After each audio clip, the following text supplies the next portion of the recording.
Jackson went to the Blue Devils by the slimmest of margins. They won 1-0 on a goal in the 100th minute of a 100-minute double overtime match. You expect more of the same drama tonight? Yeah, you can throw out the records. Both teams playing well coming into this, and had a great 1-0 overtime victory for Quincy High in the first meeting, and look for the same. Should be tightly fought.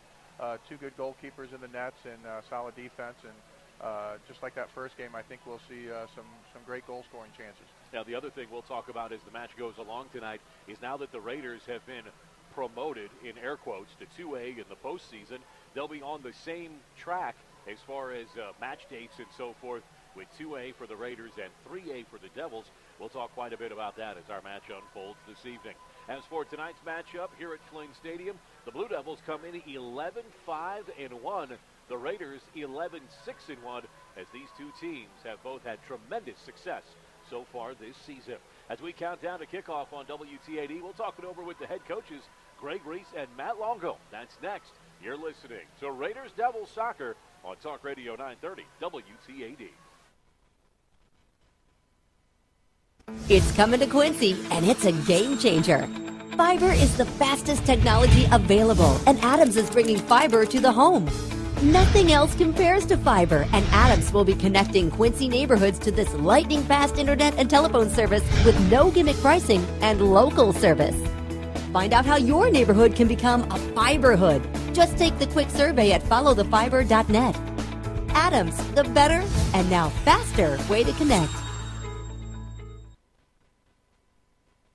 Federated Insurance is a lot like the family businesses we help protect. For 105 years and counting, Federated has shared the common values that have served our clients well. Federated Insurance, it's our business to protect yours. Call Tony Reese in Quincy at 223-4623.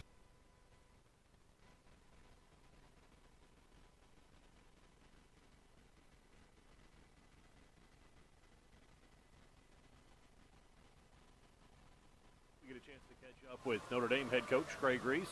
Coach, you got the return matchup here. This is always a fun series between Notre Dame and QHS because you guys play twice each season, and if things don't go your way in match one like they did at your place, you get a chance to rematch tonight here at Flint.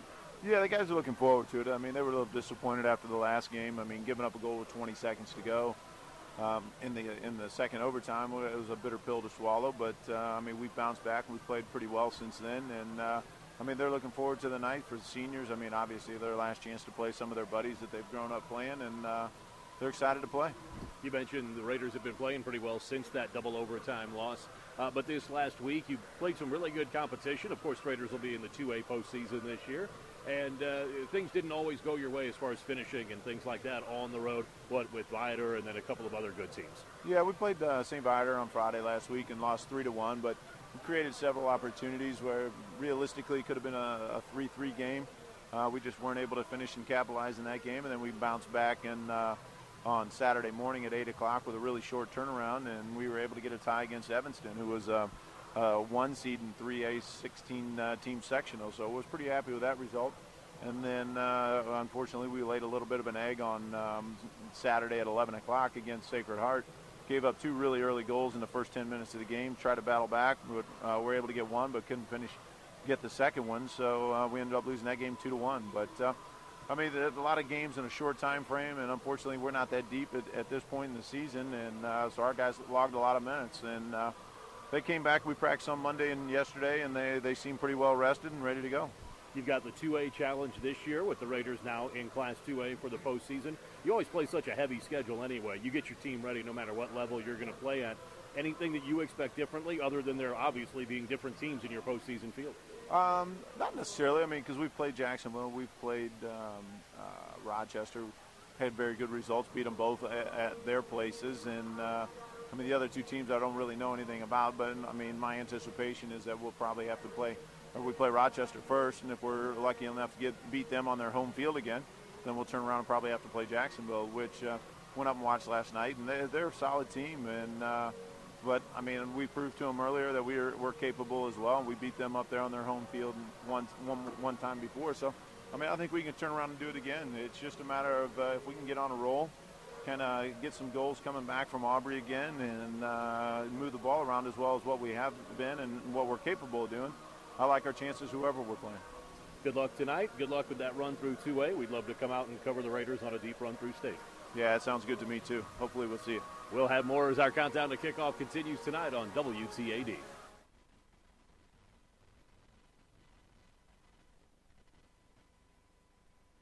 In the past, everyone came to you and you did business at your own kitchen table. This is Michael Libman, Financial Service Representative with MetLife in Quincy. I still make house calls, even with the internet and email. I feel it's important to really get to know you and your family's needs. Otherwise, how will I know what direction you need to take? Call me and I'll come sit with you at your kitchen table. MetLife offers financial services and life insurance. Call Michael Lipman. He makes house calls.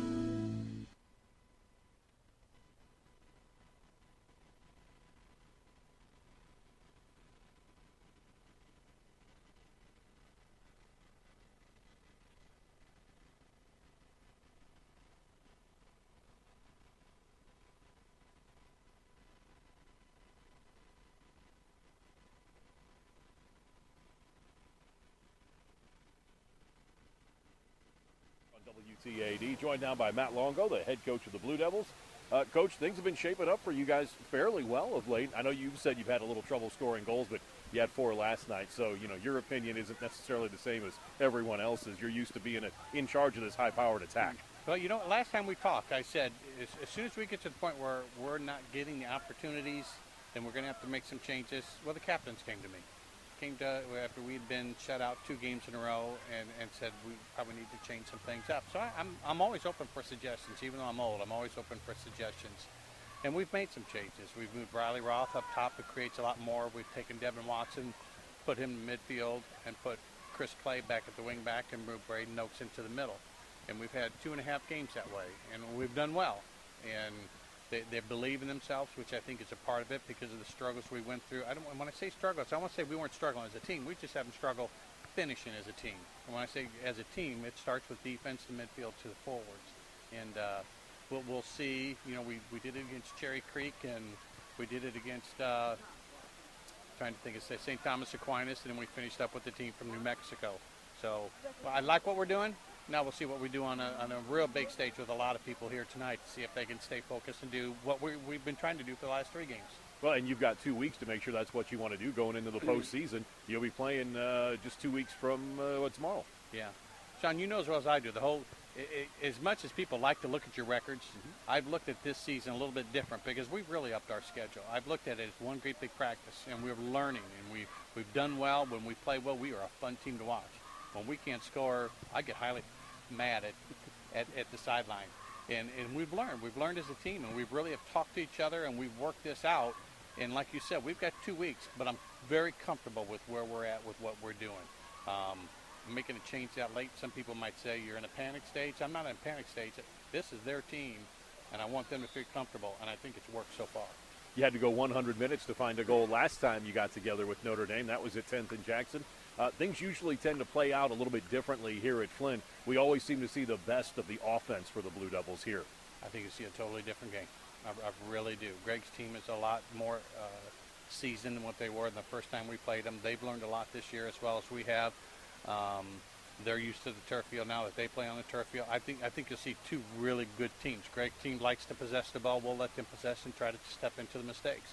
I think Greg will try to take away our wings and try to force us to try to go more down the middle of the field where his strength is. So they've had a lot of games since the last time we played. So I think you'll see a totally different game. I think you'll see like a 3-2 game, in my honest opinion. I think it'll open up. Somebody scores early, it'll really open things up. You ever get tired of playing chess against Reese? No, we've got a great relationship off the field as well as on the field, and we're competitive, and I want to win as much as he wants to win, but when it's all said and done, it's our team's trying to do the best they can and get ready for the postseason. So, no, I'll never get tired of it, but eventually I will. Just one more thing before we let you go on the pregame show. Is that a stronger prescription on your glasses? I can see a lot more of you going the other way now. Yeah, somebody asked me the other day. They said, "Are those new glasses? They really look." I'm not Harry Carey yet, but I'm getting awful close at the age of 55. But yeah, they're pretty good. The sunglasses are nice, but I don't think I'll need them tonight. Well, good luck, Coach. Good luck in the postseason as well. And one more thing, go Redbirds. Absolutely. Amen. That was a big game yesterday. Oh, It'll be my fun in gosh. the NLCS this weekend. I know you're a big Cardinal fan. I'm going down Sunday. All right. I'll be there Sunday. You got big shoes to fill because I was there last night. Oh, God, I don't know if I can do it, but you know what? I'll try. That's the head coach, Matt Longo. We'll have the kickoff coming up next on WTAD. Around here, people matter, and relationships are built on trust. That's the way it is at Town & Country Bank. Real people who like things simple, honest, and done right. And our roots are right here, so we're truly local. If you already do business with us, then you know how good banking can be. And if you're not, well, maybe you should. Town & Country Bank. You'll like how we do business. Part of the HNB Bank family. Your State Farm agent, Charles Schultz, can help get you to a better state. From cost to coverage, Charles can develop a plan just for you. This is Charles Schultz. Call me at 224-6665 or drop by my office next to County Market at 48th and Broadway, and together we'll review your insurance needs.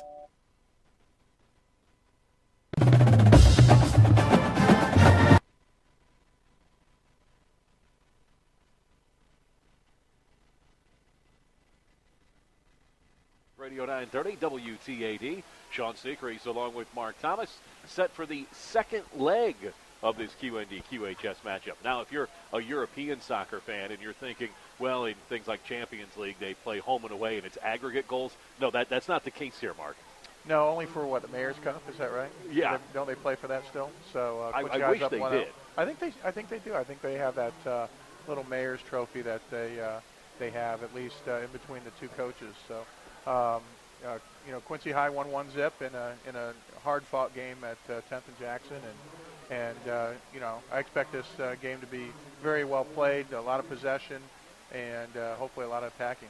Before we get into the nuances of tonight's game, I want to tell you about something that is going on here at Flynn Stadium tonight that's very special to both the Blue Devils and the Raiders. They're working together tonight for the proceeds from this match to go to benefit Ronald McDonald House of Springfield and St. Louis. Both Coach Longo and some of his other extended player family and their families have had need of the services that Ronald McDonald House provides over these last several years. So they wanted to get together tonight and do a fundraiser to support Ronald McDonald House in both Springfield and St. Louis, and they're doing that right here on the field at Flynn Stadium tonight. The youngsters with their Ronald McDonald T-shirts on, and the Golden Arches were kind enough to send Ronald himself here tonight. Yep, as they're doing a fantastic fundraiser here tonight. Yeah, Greg Sharley and his family locally with McDonald's does a great job. He's a Quincy High alum and really supports not only Quincy High but Quincy Notre Dame, all the youth programs over the years, and just a wonderful family and do a lot of great community things for the Quincy and the area. And if you've been around Quincy soccer at all, you know Greg from his duties as an official that he's taken on here over the last decade or so in the community. So what another nice outreach from our Quincy and Quincy soccer community to the greater community throughout the region. And it's going very well here tonight. They're taking a moment to honor those with Ronald McDonald House here this evening. It is senior night for the Blue Devils. They are playing at home for the last time this year. They know that because the postseason trail has already been laid out by the IHSA. And as Coach Longo would tell you himself, we didn't get a regional again. Nope. No such luck. It is a 3A postseason for the Blue Devils, of course. And the traditional quad, the Edwardsville, Quincy, Alton, and Granite City programs will get together. You could say those are four of the best programs in 3A south of Cook County, and yet the IHSA only lets one of them advance out of the regional every year. The Blue Devils picked up the second seed. Edwardsville is number one. The Devils know that in 2 weeks they'll be taking on Alton. That is going to be the number 3 seed. Devils will be the, quote, home team in that matchup. But you got to beat Alton in round one before you can look ahead to the second round. Yeah, and that's, like Coach Longo said in the pregame, this entire season has been built to get to the postseason, and essentially Alton, who you have to beat, and then eventually Edwardsville, who has been a thorn in the Devils' side for quite a few years now. So that's what I'm sure what they're looking forward to, and over the next 2 weeks, really priming themselves to get ready for that regional. Coach Longo would hate me if I said he took this cue from Coach Reese I'm sure he thought of it on his own. But it was interesting for me to hear Coach Longo say, you know, for the first time, I really kind of changed the way I looked at the regular season and thought of it as one big practice. We see through how Coach Reese schedules for Notre Dame, that's been the tactic, and he's verbalized that to us before. Coach Longo just hasn't, that he really looks at the regular season as one big training camp, if you will, for the tournament at the end of the year. Yeah, and I mean, I think, you know, that's, you know, even when I was at Quincy Notre Dame, you know, we understood the regular season was important, but it was just to build toward that postseason. Once postseason started, you know, that's what you've played all your games to get ready for. And so, you know, I think Coach Longo, you know, they've won, you know, a lot of Western Big Six crowns over the years. That's not their focus and their goal. I'm sure that's a goal for them each year. But, you know, their goal is the postseason and the regionals and the sectionals. We'll take a final timeout, break down the Raiders, and kick it off next. You're listening to QND QHS on WTAD.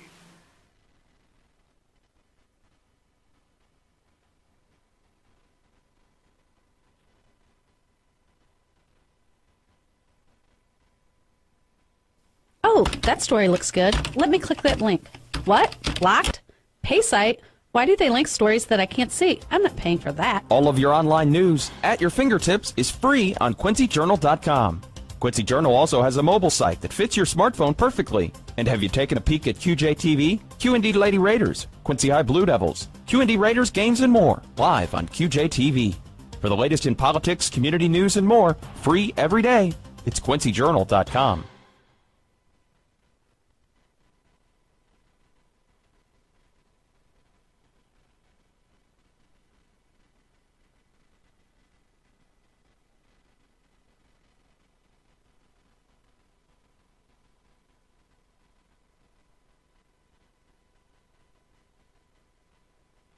QHS tonight on Talk Radio 930 WTAD. The Blue Devils, the home team, they're 11-5-1 on the season. The Raiders will be the road team. They are 11-6-1. Mark, we had a chance to break down the Devils for a moment. Now let's turn our attention to the Raiders. This is a Raider team that over their last 3 games has really been looking for answers. The loss to Sacred Heart that Coach Reese talked about in the pregame show, 2-1. The tie with Evanston, and then the game that didn't go their way with St. Viator, 3-1. That loss, they haven't had a win since they beat up on Macomb 7-0.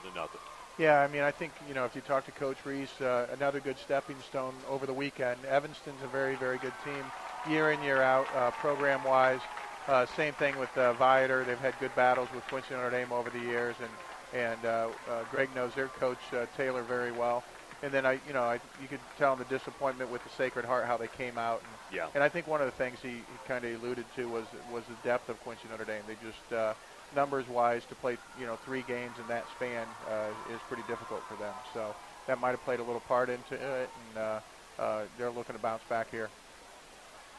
It'll be the Raiders in Class 2 for this postseason. They know they're going to be part of the Rochester Regional and the Jacksonville Illinois College Super Regional. The Raiders picked up the number 2 seed. Jacksonville's number 1. And the Raiders know they'll be playing Rochester, a team they beat at their place earlier this year on October 22nd as well.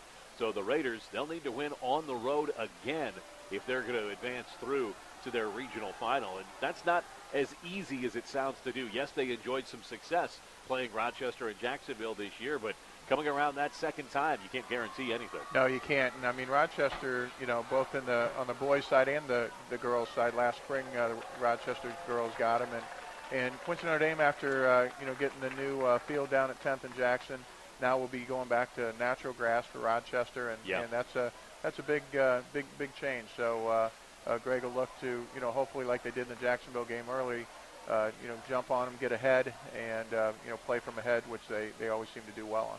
So that's the postseason outlook. We'll come back to that as we go along through the match here tonight. We're set for 2 40-minute halves between the Blue Devils and the Raiders. Mark, let's turn our attention to the field on this game. These two teams, it's no coincidence that they're backstopped by 2 of the best.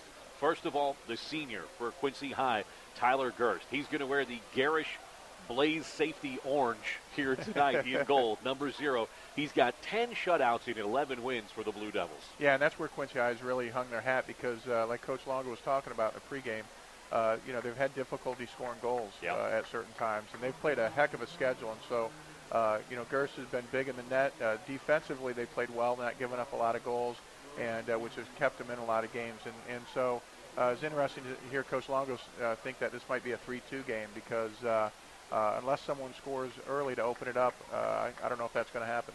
We'll get back to that in just a moment. For QND, it's the sophomore who's been outstanding, Lucas Klein. 7 shutouts as part of their 11 wins. You get a sophomore stepping up big for Coach Reese's squad. Yeah, and he's grown each and every game, and we saw him early in the season, and Coach Reese talked about making good decisions, coming off early off his line, especially playing on the field turf like they're going to again tonight. But he's really improved as the season's gone on, and they're very comfortable, and he's very comfortable back there. We're set to kick it off tonight. The Raiders are going to wear the all-whites and move right to left to start the game. The Blue Devils will wear the all-blue, a little darker blue on top with the lighter blue shorts and their white numbers behind them, while the Raiders will have the blue numbers on their backs. 66 degrees and cloudy as we get set to kick it off under the lights at Flynn Stadium. I'm Sean Seacrease along with Mark Thomas. A reminder, you can watch tonight's television broadcast at QuincyJournal.com. Just click the QJ TV tab. Their entire production crew is here. We're happy to have them along. And we are underway with the Blue Devils possessing on the far side of the field.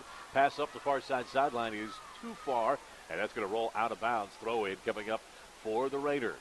Just underway, no score between Notre Dame and Quincy High. Quincy High won game 1 in the 100th minute, 1-0. Now a break for the Devils as they go down the far side, try to cut it in to Riley Roth. Roth was the man that we talked about in the pregame show. The junior has 3 goals on the year and 1 assist. He started the year as a midfielder, Mark, has moved up to the top spot at the forward, atop the formation. How's that change affect your game? Well, I mean, he's, one thing that Riley's very good, he's great at distributing the ball, okay? And, I mean, as a midfield, he did that well. We'll see how he does with playing with his back more to goal, which you do a little bit more as a forward. So, but if you can get people to run off him like Hunter Hosher and Watson in the midfield, then Quincy High wants to create their attack through Roth. Hunter Hosher is the big goal scorer for the Blue Devils so far this season. 7 goals and 2 assists. Aubrey Reese is the man for the Raiders. 13 goals and 7 assists on the season. Breaking into the near end is the Blue Devils. They're forcing the issue. Jake Murphy, the defender on the left wing, has to turn around and clean it up for the Raiders. Now middle of the field after Murphy pops it off his defensive line. Attacking from the back line to the front is Cooper Reese. Reese lays it over on the near side. Devils in pursuit down the near side wing, looking for possession with Hayes. Hayes is going to be ridden out of bounds, though, and it's going to be a throw-in coming up deep for the Raiders. Good job that time in pursuit by both Chris Clay to get back and by Ben Merrill. Merrill, no surprise, he's a senior. He's a captain. Yeah, he's good. He leads them in the back and very good in the air. Big, strong guy. Looking actually maybe to go to QU next year. Throw in for Peters. Tried to flick on. It's going to be out of bounds on the header. And this will be a corner kick. First of the night coming up for Notre Dame. We're just 2.5 minutes into this one. Merrill didn't get that header where he wanted when he cleared it out. And so he gives an opportunity to the Raiders with their first corner kick of the night. Yeah, Sean, you saw both teams will do those long throw-ins to create opportunities, and this gives Notre Dame a corner kick from Cooper Reese. Reese on the in-swinger. It goes long, pursued to the far side by Watson of the Blue Devils. He'll let it go out of bounds. He was just protecting, and a throw-in coming up for the Devils. 3 minutes in, no score from Flynn Stadium. Sean Seacrease along with Mark Thomas. The postseason gets underway October 22nd for both of these outfits. For the Raiders, they'll be taking on Rochester. That'll be on the road in Rochester. And for the Devils, they'll be taking on Alton. That will be in Evansville.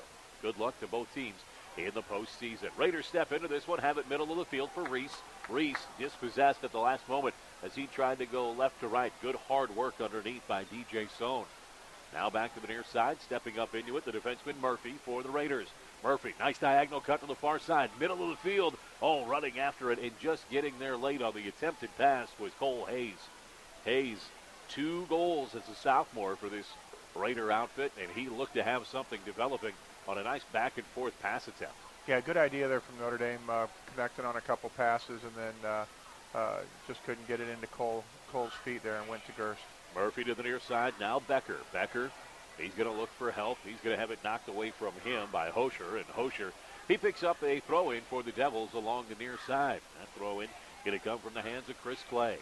Well, the Devils, in a show of team unity, or in what my partner would call bragging, as the Devils break in deep on the right foot of Wingirter. He slides it across the goal mouth, and nobody's home. Blake Wingirter, 2 goals, 3 assists as a forward in his senior season.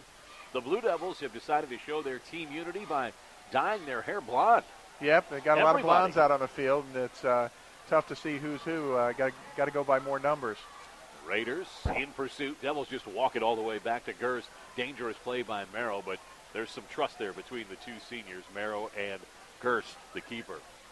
Gerst has it now on the half volley, launches it downfield into Raider territory. Head flick on. Blue Devils are dangerous, charging down the near side sideline. Sweeping it away with the right foot is Lucas Klein, as he had 2 Devils all over his doorstep. He was trying to keep that away from both Wingirter and Hosher. Yeah, good ball there from Valkamp, playing it back to his keeper, playing the way he was faced, and cleared by the goalkeeper for Notre Dame. Clay, sideline throw-in, throws it in deep. Devils look for the flick on, can't get it, headed out of bounds, even deeper by the defense of the Raiders. Now another deep throw-in coming up for Clay. Yeah, working off the right side, near side. Yeah, once again, they set up for this long throw, and they're looking to get a flick on from Quincy High. Ball is thrown into the 6, not knocked out of danger. Raiders get on top of it now, want to turn it to the outside with Cole Hayes. Now to the near side, they pick up Murphy on the break. The senior defenseman trying to push. He's on Merrow in the back, and Merrow turns him away and keeps possession for the Devils as he comes up the near side sideline. Devils moving left to right, Raiders moving right to left here in the first half of the match. No score, 6 minutes in at Fling Stadium. The one real good scoring chance that's been leveled has been a corner kick for the Raiders. They weren't able to put anything on goal out of it. Neither team has the ball on frame yet here this evening. No, you can see both teams trying to swing the ball from side to side, get it out wide, and create some action that way, and try to get some of their forwards one-on-one with defenders. Miro did a great job there tracking back and winning that ball off the Quincy Notre Dame player. Middle of the field now for the Raiders. Reese looking for the distribution, comes near side off the bad pass, and it's going to be a throw-in for the Devils. Devils want to go quickly with Blake Wingirter. Wingirter, though, is going to have to give this one up to Clay on the throw-in, as the rest of the guys didn't get downfield in time.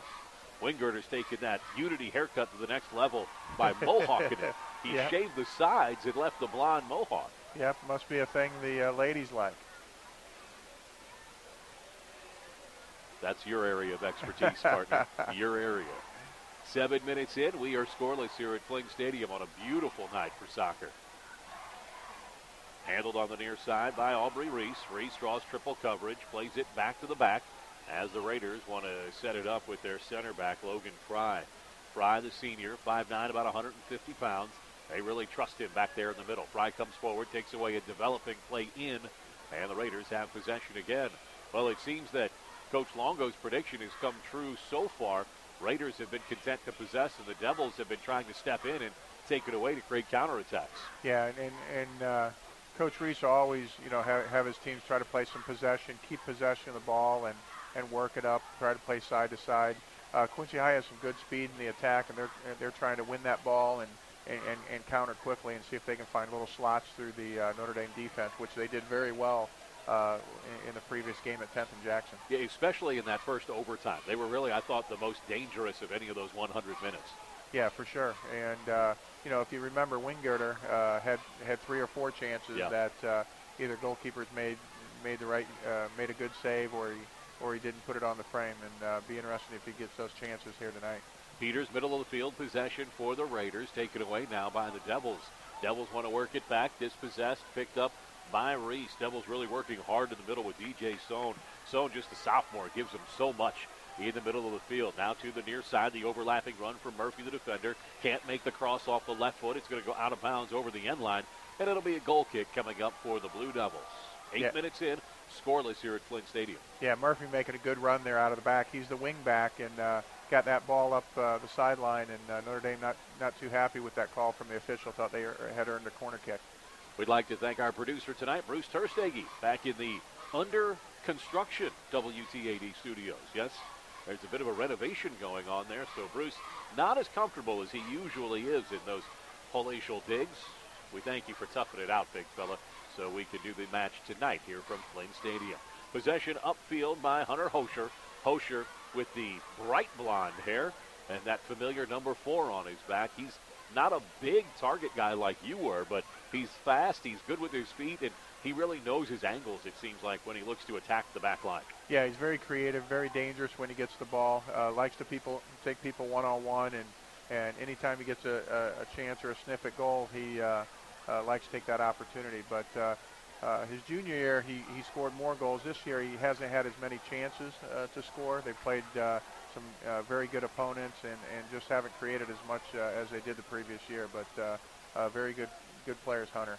And without knocking on the team or the program, that's just a part and parcel of the talent that's around you. Oh yeah, that and plus, I mean, like Coach Longo said, I mean, he really, played up to schedule. And when you're playing, high quality teams, not just from this area, but nationally, at different tournaments in St. Louis and that type of thing, you're not going to score as many goals. Hosher on his left foot now brings it back to the right, lays it off, trying to work it inside the box. Blue Devils have it big time, stopped by Klein. Devils work through with 2 men, 2 on none. They couldn't decide who was going to rip it. Finally, Hosher took it, and a big save from Klein on the short post. Yeah, we just talked about that. Quincy High doing a little 1-2 there, and Hunter got a ball, beat his guy, and hit a really good shot, and Klein came off big and made a great save. Well, the Devils have a dangerous opportunity from the far side corner. In swinger, and it's going to be picked up by Klein. Just too tight to net that time. No chance for any Devils to run underneath the service. No, nobody. You'd like to see someone go up and at least contest that, and Klein went up and grabbed it fairly easily. Ball back to the middle of the field, picked off by the Devils. Devils want to come to the near side, move it up the wing with Riley Roth. Roth been moved up top in this game, and for the last couple of weeks after working in the midfield. Hosher's going to fade in toward goal as there'll be a deep throw-in coming up with Clay for the Devils. Clay from inside the 18-yard line. He'll launch this one and try to set up a scoring opportunity. Klein back to defend on the short side post, flicked on. No one there for the Raiders. Now they get there. Backfield not cleared. Merrill flicks it back up top. Head ball in the box. Now on the near side, it's headed out and out of trouble by Logan Fry. But he's going to, they're going to say this was last touch. Yeah, offside. There on Quincy High, I guess, on the linesman's flag was waving. But no one had stopped play, so the header out by Fry forced everything to stop, and they realize on the field that's going to be offsides. 12 minutes into our 40-minute first half. No score at Flynn Stadium. Sean Sechrist along with Mark Thomas. Will you forever remember where you were last night when Matt Adams hit the 3-run home run? Oh, yeah, great I know game. You're a huge baseball fan. Love the Cardinals, a big Red Sox fan too, and last year I just sat there and watched the World Series, and I don't want to say didn't care who won. I mean, I was happy with both teams, so haven't had that very often. Raiders and Blue Devils will start the postseason coming up on October 22nd. Stay tuned to WTAD to find out when you can hear the Raiders and Devils in the postseason, because the schedule is just so absolutely full at that time of year. We pretty much have the bar set up. You have to win your regional before we have the opportunity to get out and cover you. And that hasn't been any problem for the Raiders in recent years, but we'll see how the 2A field treats them this fall. No score, 27 minutes to go, first half. Raiders have possession, middle of the field with Aubrey Reese. Aubrey Reese, 13 goals, leading goal scorer on the year by a wide margin for the Raiders.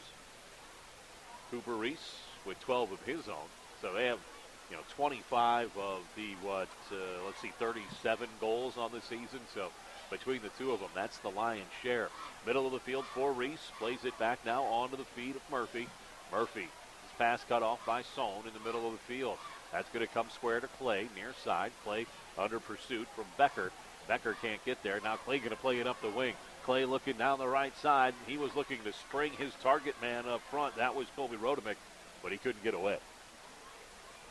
Yeah, Aubrey and Cooper Reese have had good years scoring, and Cooper, especially the last 2.5 weeks, has scored a lot of goals. Had 2 goals against the big, Jacksonville, and a big win there, and really has been a catalyst out of the midfield scoring goals.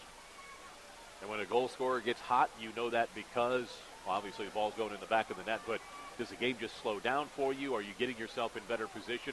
How do you know when you're hot? Well, I mean, you when you're creating chances like Cooper has been, and he's getting opportunities on free kicks. He's very good at driving those balls in and also taking free kicks that he scored on. And during the run of plays, he's hit a lot of, especially in the last 3 or 4 games, he scored from outside the box and shoots the ball well with both feet. Run up now by the Devils. Devils look to lay it off to Hosher. Hosher overruns that pass from the middle of the field.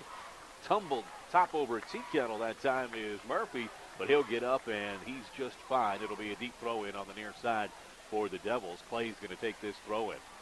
This is like the 4th one here for Quincy High that Clay's taken, and what they want to do is try to throw this ball into one of the teammates who flicks it on, and then you have people running in behind him. He's about 15 yards from the end line. He throws it into the short post. It's punched up, back door, swept away for a moment by the defense of the Raiders. Reese got it outside to Peters. Peters takes it up the line, but not out of trouble. Devils have it. Serve it back post. Coming out to get it is Klein, and Klein makes a big save. Yeah, good idea there from Quincy High. Had Hunter running it, Hosher running in, and Clay coming off his line well and making a good save. Now a giveaway on a bad clear by Klein. That goes right to Blake Wingirter on the near side. He looks up front, sees Roth. Roth 1-on-2, knocked down, and possession taken away by the Raiders. Now a giveaway on a bad pass out of the back by Fry, and the Devils have it. Devils have it on the feet of Merrill. Merrill gets it over to Watson. Watson going to play this one back to Merrill now. Now the Raiders will have possession. Square ball to the near side as Raiders look to set it up that left wing. Thrown on an overlapping run forward, but no one goes forward as Hayes made the dummy run and nobody was there behind him to attack. Yeah, Notre Dame wants to try to keep more possession there. You can see when they clear the ball, if they're not playing it to someone's feet, Quincy High pounces on that good, and they're right back in Quincy Notre Dame's zone, and that's how they're creating some chances that way. And I know it was very early in the season, in early September, when we saw these two teams at 10th and Jackson, but both teams, Mark, feel a lot more calm, a lot more secure about what they're doing, and we see the field and the attacks balanced a lot more than we did, I think, in the first meeting. Yeah, you can already see, the good spacing that both teams have. They're really trying to possess the ball. Here comes Quincy High the other direction. Zone on a takeaway. He's looking for a Hosher up front. He tries to lap it over to Roth, and Roth can't get there in time. Now the Raiders want to crack back down the right side wing. Raiders turn it inside. A push. We're going to have a foul, and this is going to be a free kick coming up for Notre Dame. Oh, that was just a late challenge that time coming in by Wingirter, and the Raiders will have it on the 20. Yeah. The goal is at the back of the end zone. If you have the football field in your mind, the goals are at the back of the end zone.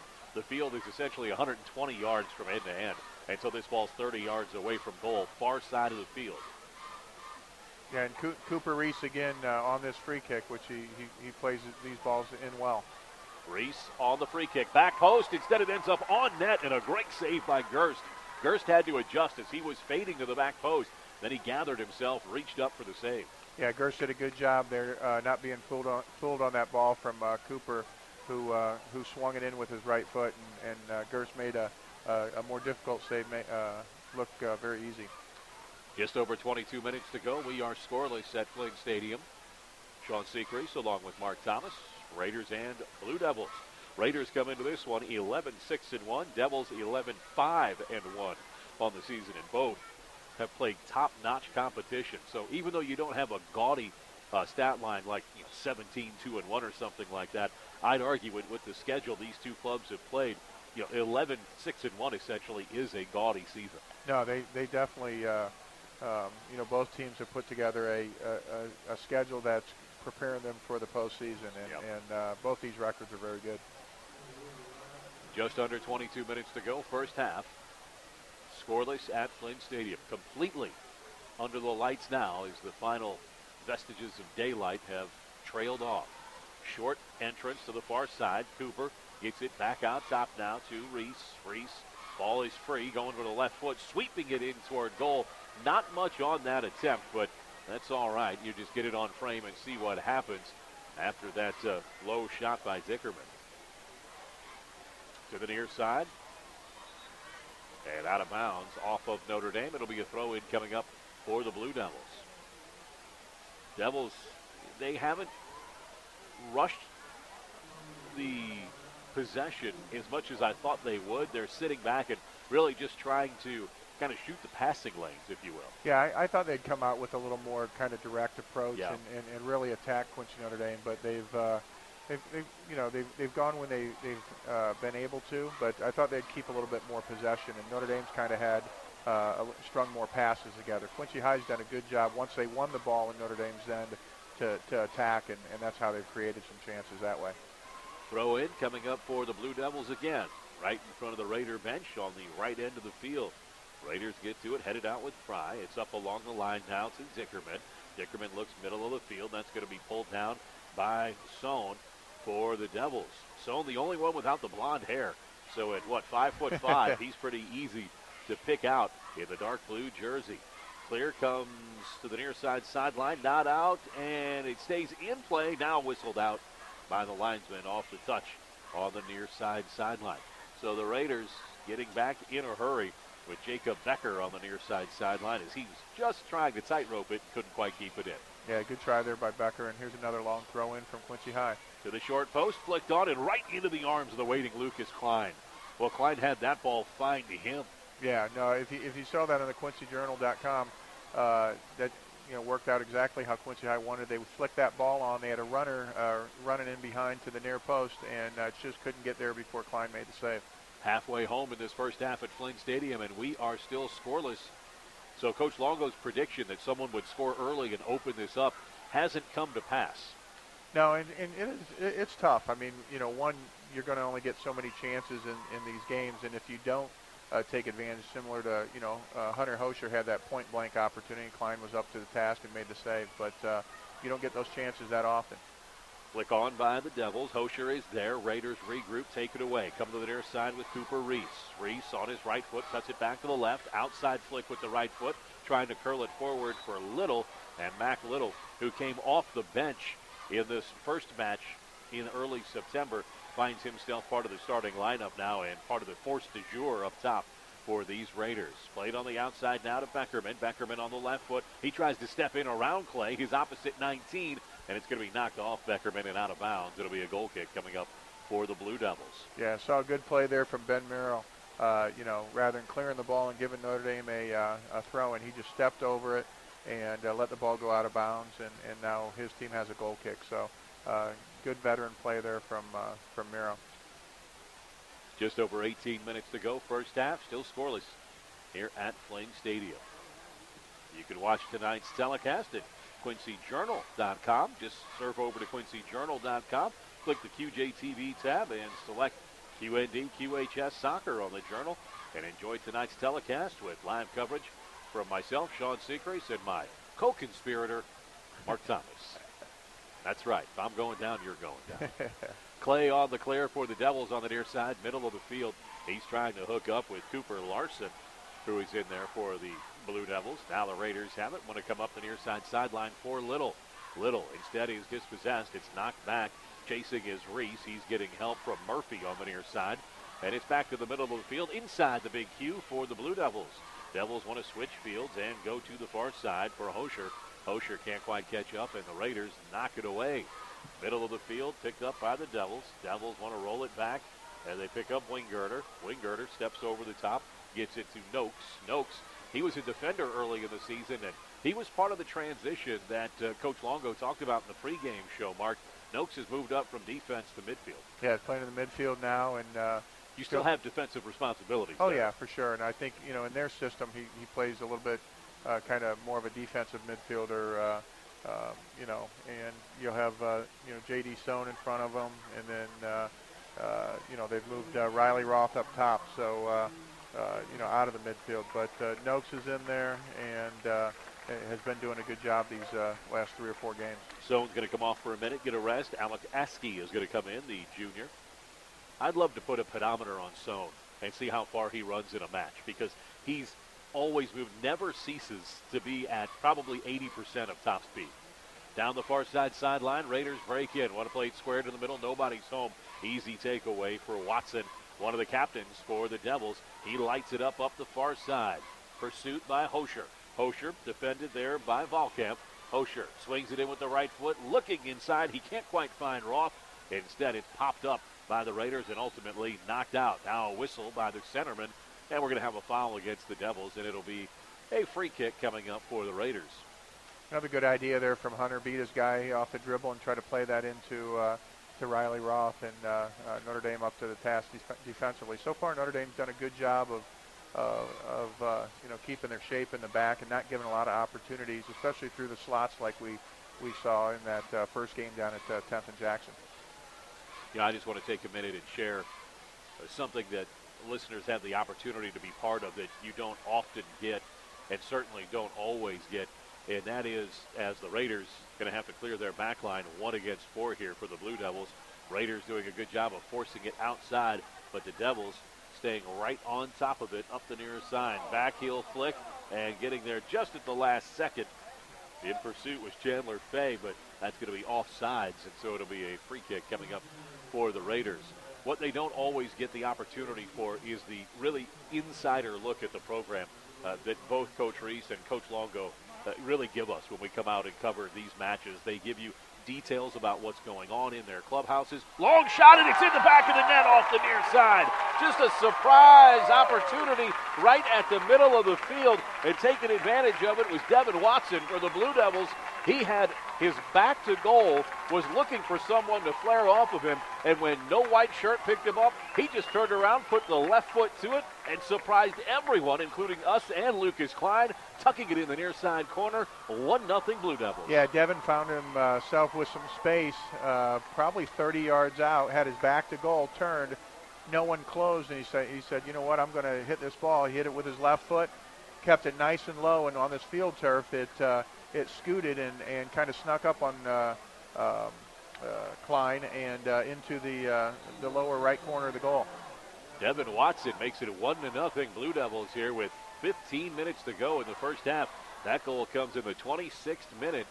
Watson, his 4th of the year, and the senior puts the Blue Devils on top. So, okay, we've gotten the first one. It looks like Coach Longo's prediction of 3-2 is in play. Well, it could be now. I mean, I think this game will open up, and Notre Dame will try to force the action here the next 15 minutes. And, Quincy High's got to be very happy after, really not having a lot of possession, having some chances, but Watson there creating a chance from a very good shot out from beyond, at least 25, 30 yards out. Gersh tries to start something off the far side, now to the near side, developed in a heartbeat, and Riley Roth had it taken away from him on the last minute. Roth was just cruising in diagonal to the near side post when the ball was at his feet, but quickly swept away by Fry. Boy, Logan Fry has done a nice job at the back for the Raiders so far. He's played well in the middle there. Hunter Hosher and Roth pounced on that ball and really looking to attack. Near side corner kick coming up for the Blue Devils. Left foot short corner. Going to go with a run over the top, letting it go. No opportunity on the backside, and now a long attempt from Clay, as that first attempt from Hosher was run over the top of, and Clay's really didn't develop into anything. Middle of the field now for Askey. Askey going to touch it off to the near side for Watson, the goal scorer. Back to the far side, and the Raiders suddenly having a hard time marking the blue shirts that are coming forward. Swept away by the defense of QND, and Ben Merrill goes to run it down for the Blue Devils. He's going to play this one all the way back to Gerst, his senior keeper. Gerst plays it short, back to Merrill on the far side. Well, keepers always wear a color that doesn't blend in with their own home team or with the opposition. And, boy, we've got some outstanding fluorescence in play tonight. A luminous orange for Gerst and the Blue Devils, and a fairly subdued blue top, but then a dirty orange bottom for Lucas Klein. So the guys having some fun with the Halloween colors here in the middle of October. Restart after a foul, middle of the field by the Devils. And with 12:30 to go in the first half, Devils on top 1-0 thanks to the 26th-minute goal from Watson. They lead QND here on WTAD. Sean Secrece along with Mark Thomas with you. And Mark, boy, who's got momentum at this point? I know the Blue Devils just scored, but suddenly the Raiders looking to respond and trying to up the tempo on their end as they're going forward again now. Yeah, Quincy High with that goal definitely kind of picked up the picked up the pace here the last couple minutes and created another corner kick off Roth and Hosher, and you can see they're pressuring the ball a little bit more, and Notre Dame wants to try to get back to a little more possession that they had early on. Out of bounds near side, last touched by the Raiders. It'll be a throw in for the Devils. Just to finish up my thought, when Watson scored, we get a lot of access to these two programs, and it's because of the head coaches that really, number one, believe that with your credibility in the booth that we're worthy to be talked to. And number two, they love the exposure for their kids. Oh, and yeah, for sure. Coach Longo and Coach Reese really let us inside not only their program and what's going on, but what they think about how the night's going to go, and pointed right to the pregame show tonight when Coach Longo pretty much broke down what he was going to do with the match for us. Yeah, and also what he thought, Coach Reese was going to do on the other side, trying to push him more toward the middle and not allow him to go wide and those type of things. So, not only the coaches, but, these players have played together, with Quincy United and growing up since they're, 8 years old. And so they know each other very well. It's fun for them to compete, but it's also, it is a rivalry, and they enjoy that aspect of it. And the coaches and the players love this game. And that's something that if you're not deep into the Quincy soccer community, you may not know. Restart played in deep by Reese, and it's going to be out over the end line near side, untouched, and it'll be a goal kick now for the Blue Devils. 1-0, Quincy High on top of Notre Dame. 10 minutes to go first half. Half the year, these guys play against each other for QND and QHS. The other half of the year, they come together and play on the road as a traveling team as Quincy United, and it's a really unique situation. No, it is for sure. I mean, and they've been doing that since they were 7, 8 years old. Before that they started in Quinsippy, and then Quincy United has been around now for 15 years or so, and these players have played in it ever since they've been small. Under 10 minutes to go now, first half. Blue Devils on top, 1-0, thanks to the 26-minute goal by Watson, his fourth of the year. The defense plays it back to Klein, the keeper for QND. He gets a short boot away, but it just flutters out of bounds rather than going downfield. And it'll give a deep throw in to the Blue Devils on the far side. They're going to line this one up with Brady Wingirter. Wingirter's the senior defenseman. He's going to come all the way up and take a long run up. We got a flip throw coming up here, Mark? No. Okay. Short throw to the corner, and it's going to be knocked away by the Raiders out to midfield. Did you do the flip throw? No. Didn't want to throw my back out, so. Could you do it now? No chance. Okay. No. Back's still an issue? I can do a long throw, no flip though. But I was always the one flicking the ball on or reading the flick and trying to get the goal. But it is a dangerous opportunity whenever you can do a long throw in. Raiders pressuring on the near side with Hayes. Hayes trying to get it forward. Now picked up by the Devils. Devils step inside with Fay. Fay on the outside now, knocked away, but taken over by Sohn back into the game. Sohn, he's pushed from in front by Hayes. No call. And the ball is back to the Blue Devils. Laid off, middle of the field. Pick it up there with Watson, the goal scorer. He was looking for a chance at his second, but it was knocked away by the Raiders. Now the Raiders on the counterattack. Raiders come up front with Cooper Reese. Whistled by the middleman. And a foul away from the play is going to be the first against the Raiders. It'll be a restart for the Devils. Yeah, good idea there from Aubrey, but Mac Little about 2 steps offsides there. And Quincy I did a good job of pressing the defense up and stepping up at the right time to cause that offsides. Boy, and you're right, it was offsides. It was so high up the field, though. The Blue Devils went with such a high line that I thought for sure that was a foul on the play. Instead, it was just across midfield, and the offside whistle blew, and the flag went up on the far side. Cleared away by the Raiders as the Blue Devils make an attempt down the middle of the field, but the Raiders parry, and it goes over the near side sideline. It'll be a throw-in coming up for the Devils. They're going to put Clay back on it. He's been taking a lot of long throw-ins, and now they're going to switch it up. It looks like Miro's coming over here to take this. Maybe. Miro. Is that Miro? Yeah, he's the senior, the captain, calling off Clay. Miro wants to take this one. From about 20 yards out, he'll throw it to the short corner. Flick is out into the field of play. Miro on the right foot wants to cross it, top of the box. Oh, not a good settle that time at the top of the box, but ball is still loose. Sohn kicking himself for not being able to settle that ball on one touch. He had space to get the shot away, but it bounced about 5 yards from him. Now loose middle of the field. Raiders pushing a bit, no call. Ball goes free to the far side, picked up there by Valkamp out of his right defender slot. Across the field, taken away now by Blake Wingirter. Wingirter plays it to the far side for the Blue Devils. Blue Devils stepping over with possession. Going to come back middle of the field for Watson. Watson on a step over, works against Van Steele on the defensive side and hands it off. Coming forward is Wingirter, now to the sideline where he picks up Todd. Todd on the feed, down low, come across goal mouth, and it's going to be out of bounds. And a goal kick coming up for QND. Good effort there from the Blue Devils. They strung probably 5-6 passes together and got an opportunity there. Just wasn't hit as well as they'd liked to get a chance on goal. And that's really the first time that they've been dangerous going down the left side on the attack. Most of their attacks have built up from this right side, Mark, or gone right down the middle. Yeah, correct. And then, I think Coach Longo, would like him to go out wide on both the left and the right side. Sohn working hard on top of it against three defenders. Plays with Clay on the near side, gets it back to Sohn.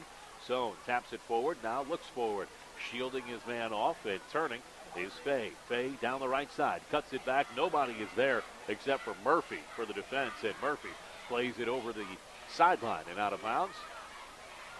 Or did he not make it to the sideline? Let's see. We may have a corner kick coming up here. Merrow's going to come in and take it. Let's see if this is indeed a corner with the flagman. It's a corner. I thought I didn't see it. Yeah. Now this is going to be a corner. So another opportunity. Third corner kick of the night for the Blue Devils. They played the last one short. Nothing developed. Let's see if they go with a longer corner this time. It's going to be an in-swinger. Back post. Punched out by Klein. Well, he had to go up over the top of Wingirter, and that's not easy to do. Noakes was there as well, but Klein ultimately won that with a double fist punch out on the back post. Yeah, good ball, in-swinger in there, and Klein up to the task and just punched that ball out from the Blue Devils, getting ahead on it. Clearance goes off a Devil out of bounds far side, just a quick throw in for the Raiders to accomplish the same thing. Under 5 minutes to go first half now, 1-0. Blue Devils on top of QND on Watson's goal. Raiders trying to look dangerous late. Reese up the middle, feeds it on a little check pass right down the heart, and just late to get there was Mac Little. Is sliding out was Tyler Gerst to the top of the box. That is just great understanding between Little and Reese about what they see and how to take advantage. Yeah, good through ball there from Reese, and Gerst coming off his line making a nice sliding save to stop that attack from the Raiders. So the Raiders, they put 3 good shots on goal. QHS with 4, and of course the lone goal on the night from Watson. 4 minutes to go now, first half. Blue Devils on top of the Raiders, 1-0. Sean Seacrease along with Mark Thomas, thank you for spending some of your Wednesday night with us on Talk Radio 930 WTAD. Middle of the field, ball just too far out in front of Peters on the pass back, and it's over his head now as the Blue Devils try to change the angle. Sohn, middle of the field, looking to distribute, comes to the near side for Clay. Clay up the wing, has one man on the attack, and it's going to be out of bounds off the touch by Walker Todd. Sean, Quincy I's done a really good job, substitution-wise. Their subs have done well. They're coming off right now, but given not only the starters a blow, but given good minutes to Coach Longo's team, and so they're coming off now, but had a good 15 minutes there. And that's something a coach has to set out to develop with intent. You want guys to come off your bench and give you good minutes, you have to give them playing time. And Coach Longo has always done that. Long ball played in, easily scooped up by Gerst, he who has authored 10 shutouts this year in his senior season thus far for the Blue Devils. Devils tracking forward. Now the Raiders take it away from him. Just about knock over a popular, bald, and charismatic TV sports personality from our area. He needs a little more color in his get up there. White shirt, black pants. I feel like he's going to bring me a steak. I wouldn't say no. No, I wouldn't either. Saved his camera, didn't he? Oh, yeah. 2.5 to go now in this first half. 1-0. Blue Devils on top of the Raiders. Oh, giveaway by the Raiders. Now lucky to get it back off of a bad touch by Noakes out of the middle. Have it back now off the feet of Jake Murphy. Murphy wants to come near side where he picks up Aubrey Reese. Reese, the big-time goal scorer for Notre Dame, can't keep possession, and it's right back to Riley Roth for the Devils. Roth, middle of the field for Sohn. Sohn's going to be knocked off the ball, whistled, and this is going to be a foul against Quincy High. Restart coming up for the Raiders.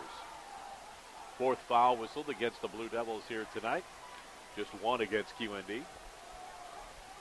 We started this conversation when we had the first leg of this matchup. I wonder where each team sits with yellow cards, because remember, if you get 25, you're ineligible for the postseason. Coach Reese has a tally on his roster to know who's gotten what. If this is accurate, it looks like the Raiders have picked up just 6 yellow cards so far this season. So they seem to be in good shape. Correct. I wonder if any teams are on the danger line. On the danger line. Minute 20 to go, first half, 1-0, Quincy High over Notre Dame. It'll be interesting. I'm sure the IHSA will put something out before the postseason starts, but it would sure be interesting to see a name, scratched out, redacted, and just have, a yellow line through it since they had too many yellow cards accumulate. I wonder if a red does count for 2 there. I don't know. I don't either. So. First year of this rule, I should say, for the IHSA. Well, hopefully no teams are affected. Yeah. You just never know. Arbitrary according to some, needless according to others. But it is something the IHSA is trying out. Just a few seconds now left in this first half. 1-0, Quincy High on top. Restart coming off of a foul. And it's going to be to the near side post. Headed out by the defensive coverage from Jake Murphy for the Raiders. And the Raiders look to break out with just a handful of seconds left. Try to find a little middle of the field. Knocked away by Hosher. Hosher looks for Merrow. Merrow with the orange boot on his left foot and a dark blue. Okay, it's dark blue on the outside and orange on the interiors. That's why it looked that way. Looks good from up here. Wonder how they play. To the far side, running up front, trying to get a break is Cole Hayes. Hayes can't be found, and that's going to be the end of the first half. 1-0. The Blue Devils of Quincy High lead it after 40 minutes, thanks to the goal by Watson in the 26th minute. Quincy High 1, Notre Dame 0. You're listening to Blue Devils Raiders. It's the soccer match from Flynn Stadium tonight on Talk Radio 930 WTAD. In the past, everyone came to you and you did business at your own kitchen table. This is Michael Libman, Financial Service Representative with MetLife in Quincy. I still make house calls, even with the internet and email. I feel it's important to really get to know you and your family's needs. Otherwise, how will I know what direction you need to take?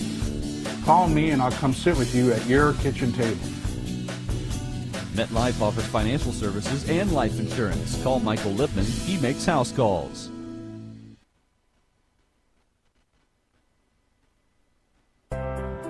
A loved one passes on, and for a moment, time seems to stand still.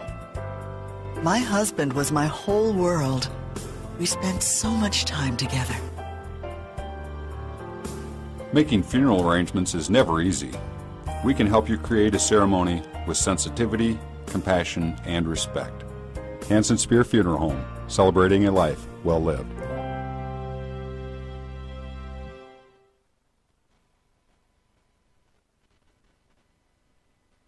It's coming to Quincy, and it's a game changer. Fiber is the fastest technology available, and Adams is bringing fiber to the home. Nothing else compares to fiber, and Adams will be connecting Quincy neighborhoods to this lightning-fast internet and telephone service with no gimmick pricing and local service. Find out how your neighborhood can become a fiberhood. Just take the quick survey at followthefiber.net. Adams, the better and now faster way to connect.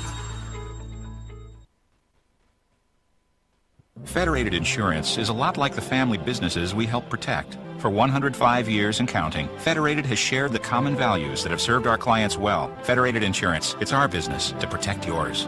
Call Tony Reese in Quincy at 223-4623. Around here, people matter, and relationships are built on trust. That's the way it is at Town & Country Bank. Real people who like things simple, honest, and done right. And our roots are right here, so we're truly local. If you already do business with us, then you know how good banking can be. And if you're not, well, maybe you should. Town & Country Bank. You'll like how we do business. Part of the HNB Bank family. Your State Farm agent, Charles Schultz, can help get you to a better state. From cost to coverage, Charles can develop a plan just for you. This is Charles Schultz. Call me at 224-6665 or drop by my office next to County Market at 48th and Broadway, and together we'll review your insurance needs. My name is Chuck Verville, and I'm running to be your Adams County Clerk and Recorder. I've managed Central State Bank for 13 years, which has given me the necessary knowledge to run the clerk's office efficiently. As a qualified and dedicated professional, I will bring professionalism back to the office. And with my integrity and financial business experience, I will improve the overall efficiency of the office, resolve the repeat audit violations from the office, and improve the cohesiveness of every elected official within the courthouse. I'm Chuck Beverly, and I thank you for your vote and support. I'm Sean Seacrease, rejoined by Mark Thomas. Mark, you should take a look at this situation. Devils up 1-0 on the 26-minute goal by Watson. What are your keys to the game for each team here in the second half? Well, I think Notre Dame's going to have to step up a little bit more of their pressure. They like and probably take a few more chances being down 1-0, which I think I think Coach Longo's very happy being up 1-0. They had some other chances, but kind of a sneaky goal from Watson from 25, 30 yards out. I don't know if Klein didn't see it or got screened a little bit. I know nobody on Notre Dame closed Watson down, and he took advantage and hit a really good shot low and to the corner and kind of got a goal that really no one was expecting until it went in. So I think second half's going to open up a little bit, and hopefully Coach Long will be right and we'll get some more goals. Well, the Raiders, they have to play from behind, and that usually means you're looking for a big opportunity. Aubrey Reese has 13 goals on the season. Cooper Reese has 12. I'd be shocked if they weren't involved in a scoring opportunity for the Raiders. Yeah, they're definitely the two biggest threats that Notre Dame has. Not that other guys can't score goals, but Cooper and Aubrey are both goal scorers not only this year but in years past. And if Notre Dame's going to get a goal, they're definitely probably more than likely going to come from one of those two guys. So we'll see if the Raiders can equalize here in the second half.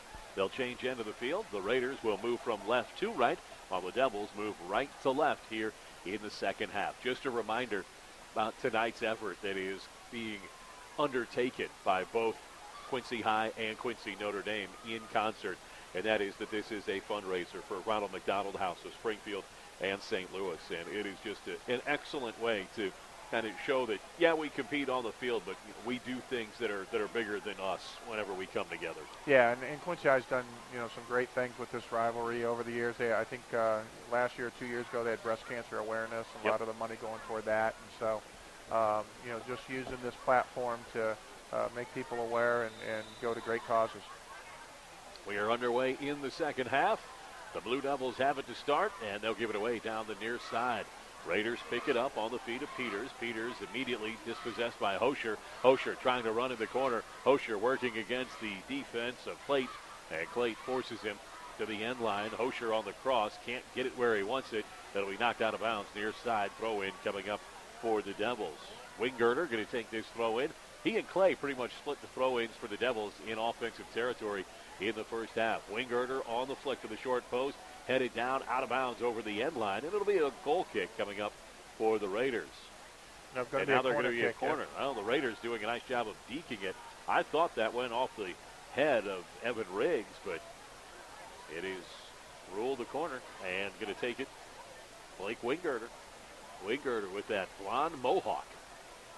On the right foot, sets up the in-swinger to the about 10-yard line, and it's knocked away by the defense of the Raiders. Not out, though. Far side, Sohn has it. He wants to bust back into the box. Sohn going to be dragged down. Is he outside the box? He is. And we're going to have, no foul. No foul. Just a goal kick, and referee thought Sohn took a dive there. So the Devils get on the board with an opportunity here in the early moments of the second half. We're just about 90 seconds in, 1-0. Blue Devils on top of the Raiders, thanks to the goal in the 26th minute by Devin Watson, the senior for the Blue Devils, his fourth goal on the season, a campaign that's seen the Devils go 11-5-1 coming into tonight. The Raiders 11-6-1. Now a whistle against the Raiders for a foul and a restart for the Devils just inside midfield. Raiders Going to watch as Merrow sets it up at the 40. 50 yards from goal. Klein on his line. He's given up one already. Merrow floats it in. Header coming up, flicked on by Hosher, and it's going to be over the crossbar. And a goal kick coming up for the Raiders.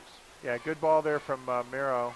Really put it in a spot that's dangerous, and that keeper isn't quite sure to come out or stay on his line, and did the right thing, stay on his line, and Hosher just heading the ball over the crossbar. Near side sideline, right into the easy chair that Coach Longo brings to each game. Well, it looks just like a regulation lawn chair, but it's not. It's got a cooler. It's got a cup holder. I think you lift the seat up and you can use the restroom. It's really the full meal deal. Yeah, both coaches got their chairs out and coaching that way. Yeah, Coach Reese setting in his leans back a little bit further, kicked back. Boy, his needs a footstool with it that pops up in the front. I'm sure you have those. Well, I've had a few, and I think the cooler's the main thing. All the injuries that you've sustained, you need that sort of cradling comfort. Yep, I do like a cradle of comfort, that's for sure. My wife would tell you that. 36.5 minutes to go in this one. Blue Devils up 1-0. Lawn chair preferences, the topic of the moment in the booth. Sohn with it for the Devils. He lays it outside. Devils try to come up the left side wing. Just a good job by these two defensive back fours, Mark, to really make sure nothing develops here in these first few minutes. No, they've done a good job really keeping their shape, and you can see how they step up and use an offsides trap earlier in the game. Quincy High's used and really try to hem a opponent into their own end. And Quincy High's probably got their eighth long throw-in of the day. Yeah, that's another opportunity coming up. It's going to be spilled in by Brady Wingirter. Wingirter, short throw. Noakes trying to knot it on, but he can't come up with it. It's over the end line this time for a goal kick coming up for Lucas Klein. You have your cold weather clothes ready because one of these two teams is going to go on a postseason tear, and it's going to be late October, and we're going to be outside somewhere. Yep, up in Chicago maybe. Yeah. They're always got to like that. So hopefully we can have both these teams make a good long run. That'll be a whole lot of fun this postseason if they do. Both teams really looking good at this point in the season. Ball over the top as they try to lay it out for Riley Roth to run onto for the Devils. He can't get there. It's cleared away by the Raider defense and out of bounds on the near wing. Brady Wingirter off the near side to throw in. He's a senior. Brady, no goals, 2 assists on the season. Blake, 2 goals, 3 assists. That means Blake gets first seat at the dinner table. 35 minutes to go. End line, not out. And the Raiders backside tip. Here's a half volley shot. Klein dives for it. Never makes it through to him. Loose ball at the 6. Blue Devils trying to capitalize. Hosher can't get his left foot to it. Now it comes loose, and it's just wide off the near side on the attempt by Roth. Well, that was absolute pandemonium in the box for the Raiders. And the Raiders are just glad they're only down 1-0. Yeah, started with Riley Roth there, nutmegging one of the Notre Dame's defenders. That's putting it through their legs and making a good cross. And then a shot kind of came 3 or 4 of them. 2 of them got blocked. And then Quincy High right on the doorstep there. And Watson could have had his second, but hit it wide. Header is down and out. That was Merrow who came forward. Got this right side of his head to it, but didn't have any steam on it. And so it's going to be a goal kick coming up for the Raiders. Well, that was a flurry of opportunity for the Blue Devils, and they never got a shot on goal. No, Watson, if he had that to do that all over again, he probably would have hit it with the inside of his foot and try to place it rather than hitting it firm. But, that's something that he'll learn from and definitely was in the right place at the right time. You can kind of think of a goal scorer's foot as all the clubs in your bag if you're a golfer, right? You can hit it hard. You can go for placement.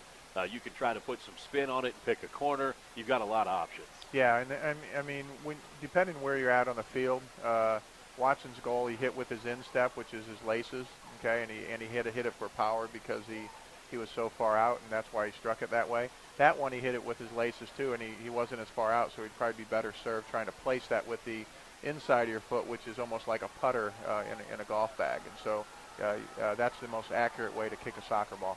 Yeah, almost like you're passing it into the net. That's exactly right. Scored a lot of goals in my career just by passing it in the goal and placing it, putting it where the goalkeeper's not, and what you call tucking it away or, just finishing an opportunity.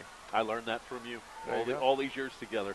How about that? Too bad you couldn't teach me when I was still playing. That was quite a while ago, too. My career didn't last even half as long as yours, but I still enjoyed it. No, it's a fun game. Now just over 32 minutes to go here in the second half. Still 1-0. Devils on top. Long throw in coming from Wingirter down the sideline on the near side. Devils trying to run out in front of it. Roth and Hosher working up front. Now Roth on top of it. Hosher just to his right. They're going to go back heel. Hosher was surprised by how accurate that back heel was from Roth, and he missed an opportunity. Yeah, good idea there from Roth. I had a coach tell me one time, never try a back heel unless it works, and that one worked, but Hunter wasn't looking for it. And I tell you, Riley is so quick with his feet and his dribbling skills. Once he gets you one-on-one, you're really as a defender, it's a tough you're tough at his thing mercy. to do. You are. Yeah. Long throw in coming up from Wingirter. This one's going to find a Blue Devil. Back heel kick over the top. Klein bobbles it in the net, and it's going to be a stoppage in play as the Devils have a man down on the near side sideline. Let's see if we can tell who it is. They're now asking for medical assistance to come on, so we'll take a timeout with them on the field. 31 minutes to go in the match, 1-0. Blue Devils on top on Watson's goal in the 26th minute. Injury timeout of the field. We'll step aside as well. You're listening to Raiders Blue Devils Soccer on AM 930 WTAD. It's coming to Quincy, and it's a game changer. Fiber is the fastest technology available, and Adams is bringing fiber to the home. Nothing else compares to fiber, and Adams will be connecting Quincy neighborhoods to this lightning-fast internet and telephone service with no gimmick pricing and local service. Find out how your neighborhood can become a fiberhood. Just take the quick survey at followthefiber.net. Adams, the better and now faster way to connect. Federated Insurance is a lot like the family businesses we help protect. For 105 years and counting, Federated has shared the common values that have served our clients well. Federated Insurance, it's our business to protect yours. Call Tony Reese in Quincy at 223-4623.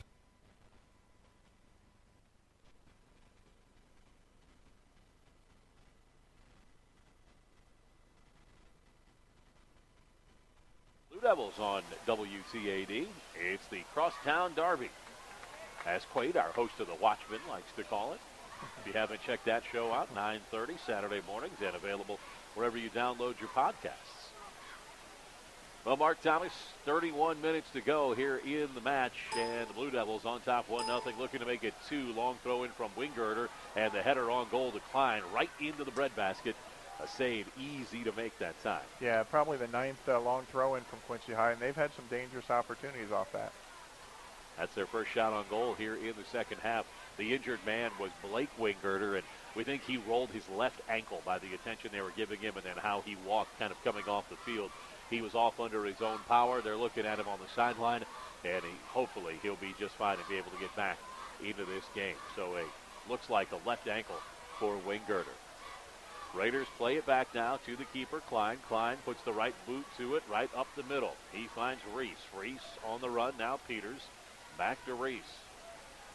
To the near side, Devils take it, and offsides the header on the run by Riley Roth. Yeah, that ball got played back in, and Riley got caught about 3 steps offsides. Yeah. And one thing, Sean, we mentioned the subs for Quincy High. Coming off the bench, Chandler Fade, right off the bench here in the second half. He had a very good first half for him, and Coach Longo went right to him. Right foot, looks into the middle, trying to find Roth. It's knocked away by the defense of Notre Dame, with Fry there backstopping everyone. To the outside now off the pass by Riggs, trying to work it up the left side wing. On that left side wing, just a great one-on-one battle going on the far side between Jacob Becker and the defenseman there. It looked like Noakes dropping back into that defensive midfield position. Under 30 minutes to go now in this match. Blue Devils continue to lead 1-0 on the 26-minute goal by Watson. Far side, Blue Devils trying to split the difference up top with Riley Roth. Roth, he started attacking just over the last couple of weeks for the Devils, who weren't panicking but were concerned that they weren't finding the back of the goal with any kind of regularity. Raiders on the counterattack come to the near side. Raiders over the top with Reese. Reese trying to get to the left foot, turns it around. He's pursued by 3 blue shirts. Over the top of it, tap dances, and it's finally knocked out of bounds. It'll be a deep throw in for the Raiders. Good ball there from Valkamp, playing that ball wide to Aubrey, and didn't get a cross off, but earned a long throw in. And so Peters will come up and take this. And Notre Dame doing the same thing Quincy High wants to do here, wants to find Aubrey for a flick on, or Cooper Reese with this long throw in. Long throw into the short side post. Reese comes in, ball gets to the ground, dropped down and flicked up. Ball is still loose. Diving on it is Gerst after that initial touch from Cooper Reese, as he just tried to kind of flick it over Gerst's head, but he didn't have enough on it. Yeah, I think Cooper was trying to maybe play that right over the top and have somebody run onto it. I would have liked to see him maybe hit that ball as well as he strikes him from that distance. Deep kick now by Gerst. Blue Devils step up, take away the passing lanes, as they said they would do in this match. Running onto it is Watson, the goal scorer. He tries to lay it on the inside for an overlapping run by Hosher, and Hunter Hosher can't quite get there. 7 goals on the season for Hunter Hosher. He leads all goal scorers for the Blue Devils, but this touch over the end line going to set up another corner kick opportunity. Oh, no, just a deep throw in coming up here for the Blue Devils. Winggerter on the throw. He runs right up to the black line and throws it short side. That's going to be over the end line. Was it headed by the Raiders? Are we getting a corner kick or a goal corner kick? Yeah. Yeah. Blue Devils were surprised to hear that. They were all retreating defensively. And another corner coming up for the Blue Devils. Already their third here in the second half. We'll see if they can get something going at goal. Yeah, referee said it just grazed off Cooper Reese's head, and Cooper's not real happy about that. So Quincy High with a corner kick. He hadn't gelled the hair up this morning. It'd have been a goal kick. Top of the 6, and it's free. Hosher running onto it. Now Roth, he can't get there. Knocked away by the Raiders, and we're going to get a foul against the Blue Devils deep in the box. Looked like there was some grabbing going on, trying to get to the ball. Yeah, another back heel from Riley Roth there, trying to find Hunter Hosher, and Hosher got tangled up and got a foul called on him, and free kick here for Quincy Notre Dame. The Raiders trying to put up a result for the first time in 4 matches. They lost to Viator 3-1, tied Evanston, and then lost to Sacred Heart 2-1. So it's their 3-match non-winning streak on the line tonight as they look to put up a result. Great dribbling by Riley Roth as he keeps it right across the middle for Sohn. Sohn on the right foot, gets it inside. Hosher lays it to Roth. Roth back to Hosher, and he can't quite knock it down for the shot. Boy, what a great triangle buildup that time by Sohn, Hosher, and Roth. Yeah, good idea there from Roth to Sohn to Hunter Hosher, back to Roth, and just couldn't get a shot off before Notre Dame stepped into that passing lane. 1-0, Blue Devils on top, thanks to Watson's goal in the 26th minute in the first half. Gerst out to get it, top of his box. Raiders give him some token pressure, but Gerst way too wily for that to matter. On the bounce, this half volley way downfield. He punched that about 65 yards in the air. Down to the near side, Raiders have it on the run, want to go on the counterattack. Reese, near side, now middle of the field, finds Reese. On the cross, they're looking for the build-up on the backside as it's played through Van Steele. Van Steele to the outside. Playing it square off the left side wing, now played back about 40 yards from goal. Sweep it near side. Raiders trying to change the point of attack into the near side corner. Reese on top of it. Steps over to his right foot. Goes on a nutmeg of his own down low. Looking to get to the end line. Crosses it to the 6. And just diving on it before the offense could finish was Gerst. Had to be alert, did Gerst. He gave up the short post, but got there in time. Yeah, good idea there from Aubrey, and Cooper just couldn't get there before Gerst read that. Gerst doing a good job coming off his line on a not a very easy ball that was played across low and firm from Aubrey Reese. To the far side, DJ Sohn now for the Devils. He tries to overlay it on the run by Fay as he had a good first half, my partner talked about. Now to Winggerter. Winggerter on the left foot, lays it to Sohn. Sohn, middle of the field, He's got it on the right foot, wants to lay it far side for Hosher. Hosher turns around with the left foot, can't get anything on it, and it's swept away by the defense. Noakes pops it up, come to Wingirter near side. Wingirter just trying to use his body as a shield, rides the defense off. Now puts it on the foot of Watson, the goal scorer. Watson over the top, tries the far side post, but it short hops to keeper Klein and an easy save. Devils doing a good job, not content with this 1-0 lead and putting the pressure on Quincy Notre Dame. Really have had the better minute play and the more quality chances here in the second half. And Raiders don't have a shot on goal in the second half. Yeah, Quincy High has really done a good job of pressuring Notre Dame, winning balls in Notre Dame's end, whether it's long throw-ins or possession, and getting that ball into Riley Ross' feet, Hunter Hosher's feet, Watson, and creating chances that way. To the far side, Raiders playing it up along the sideline, trying to build some momentum up the wings. Taken away now by Sohn. I still want to know what his pedometer reading would be for a match.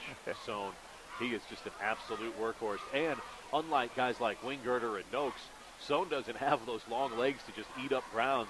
I mean, he's really pumping to get everywhere he goes. No, yeah, he is a smaller player, but I tell you, he really does a good job in that midfield, getting the balls from the defender, playing it into the wingers, the forwards, getting the ball back, winning balls in the middle.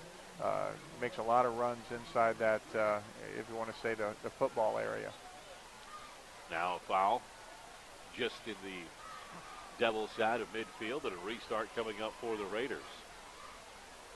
Well, the Devils have really carried the play here in the second half. We'll see if the Raiders can rally and start to take some of that momentum back.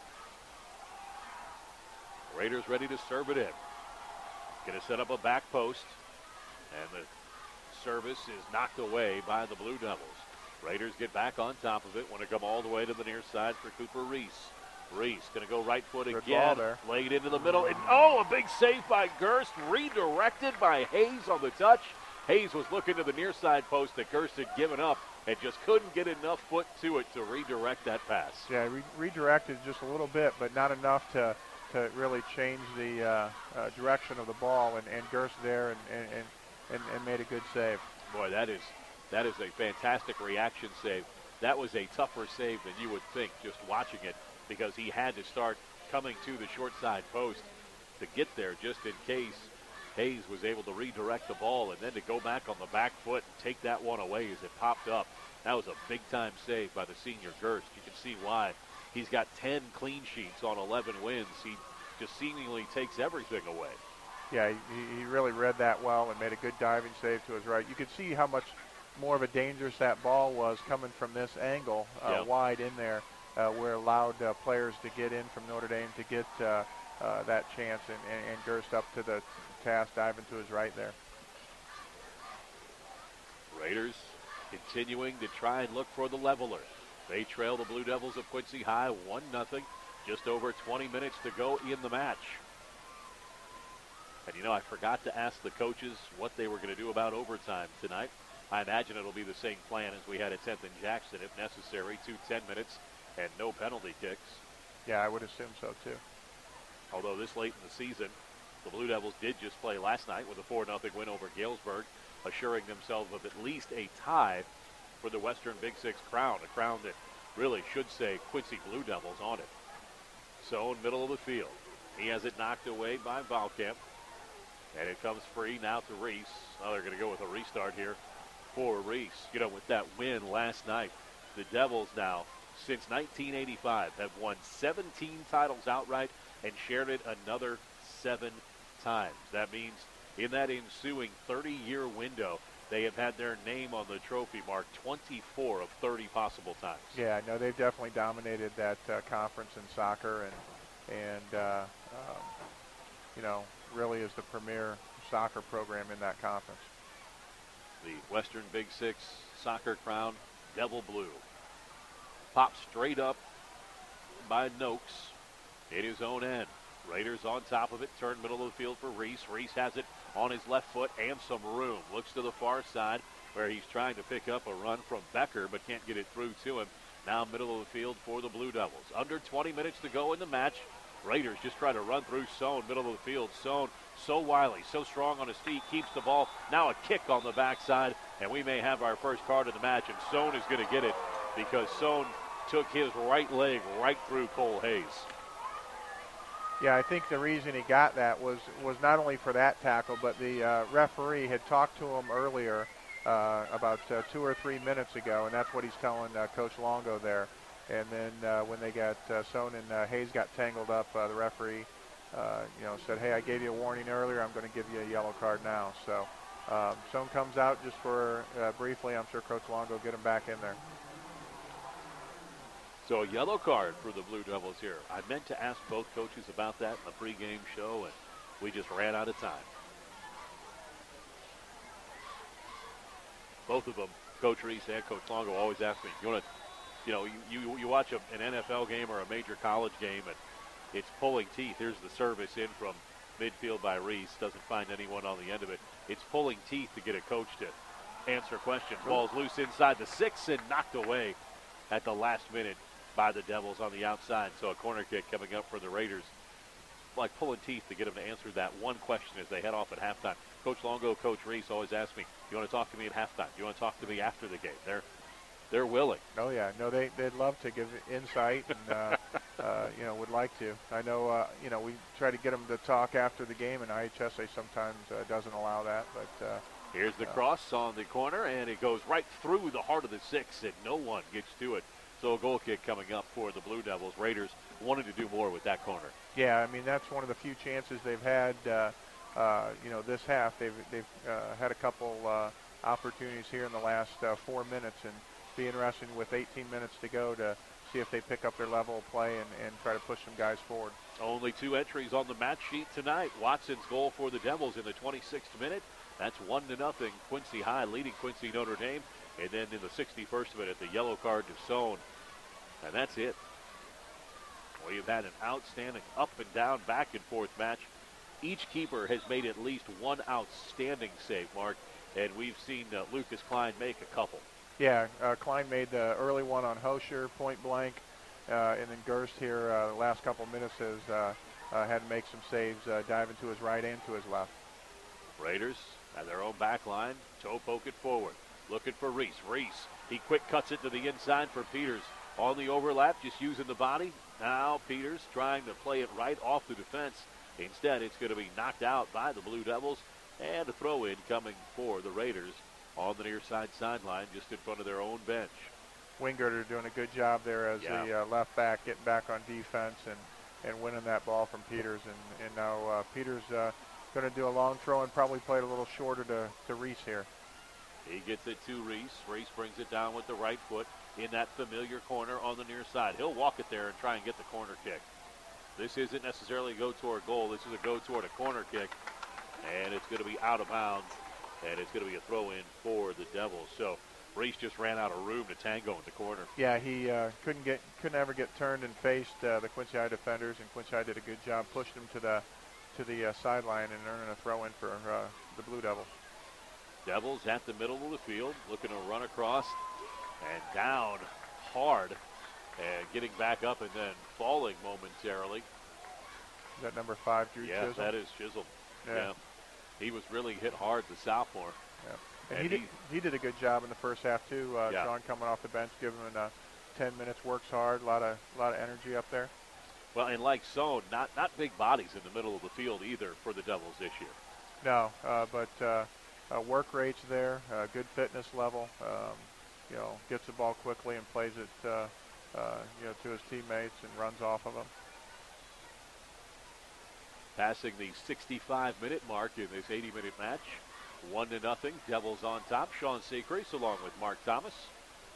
You may have heard his name associated with such outstanding soccer programs as Quincy Notre Dame. Some, plays in soccer, then a few pros, futsal for the national team. He knows the round ball, let's just say that. On the far side, Devils have it. Come back middle of the field. Look for Riley Roth. Roth has time to reset. Goes to the left foot. Now has it up top on the right foot. Roth on the cross from Hosher. Roth goes down, and what are we going to have? they're calling that outside the box. Yeah, there. just outside the box, and Roth is down outside the box, right around the 8-yard line. This is going to be a direct kick, though, it looks like, and it'll be a big opportunity for the Blue Devils to add to their 1-0 lead. Yeah, I think he's okay. Kind of landed hard, maybe on his kneecap there. I don't think it was so much the foul as how hard he landed on the turf. So, looks like Hosher's on this, as long as also maybe Miro. And Miro's just kind of wandered up to talk it over with Hosher. My guess is Hosher's going to shoot this ball with his right foot and try to bend it around the wall here into the 20 yards from goal. Right side of the goal. On the right side, 20 yards from goal. He'll re-tee it. And now Hosher, the leading scorer for the Devils with 7. Right foot chips it back post. Header, and it's in the back of the net. Oh, the decoy. Hosher on the run. And then the big finish on the near side.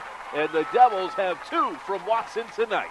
Yeah, I don't know if that was Watson or Miro. It was a great ball there. I thought he was going to shoot it. He played it up and over, and Notre Dame didn't really react. And a good header there is either. Everybody congratulating Watson, so I'm going to go with Okay. Watson, who got the header. Miro was there as well, but everyone was lining up in the receiving line to hug Watson. So with the 2 blondes there, because everybody dyed their hair blonde except for Sohn, it's going to be Watson for a second time here in the 66th minute.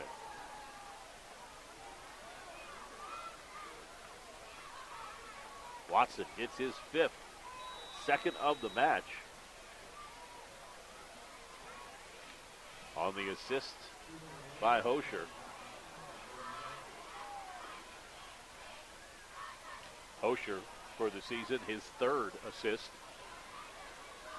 Now the clock really winding down on the Raiders. If they don't get a goal here in the next 5 or 6 minutes, it's going to be a daunting task. Yeah, this is a daunting task anyway. When you're down 2 goals against a team like Quincy High that smells blood in the water, and they're gonna try to put in a couple more.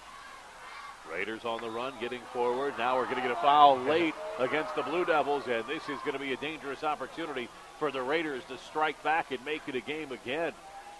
That's Ben Miro, the captain and sweeper for the Devils, talking with the centerman. He's saying, look, I was going to clear the ball, and yeah, I got some of him, but come on. Yeah, this is top of the box here, too, and it's a 22 yards out, just outside the half circle.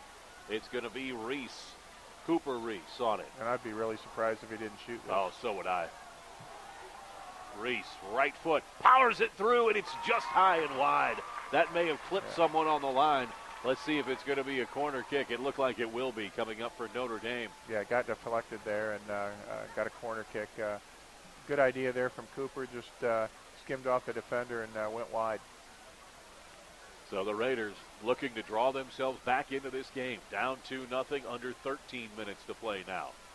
Left-footed cross coming up from the near side corner. In-swinger to the back post. Over the head of Gerst, but it's going to be cleared away by the defense of the Devils. And last touched, actually, it looked like that was on the outside. Cole Hayes getting to it, trying the short angle.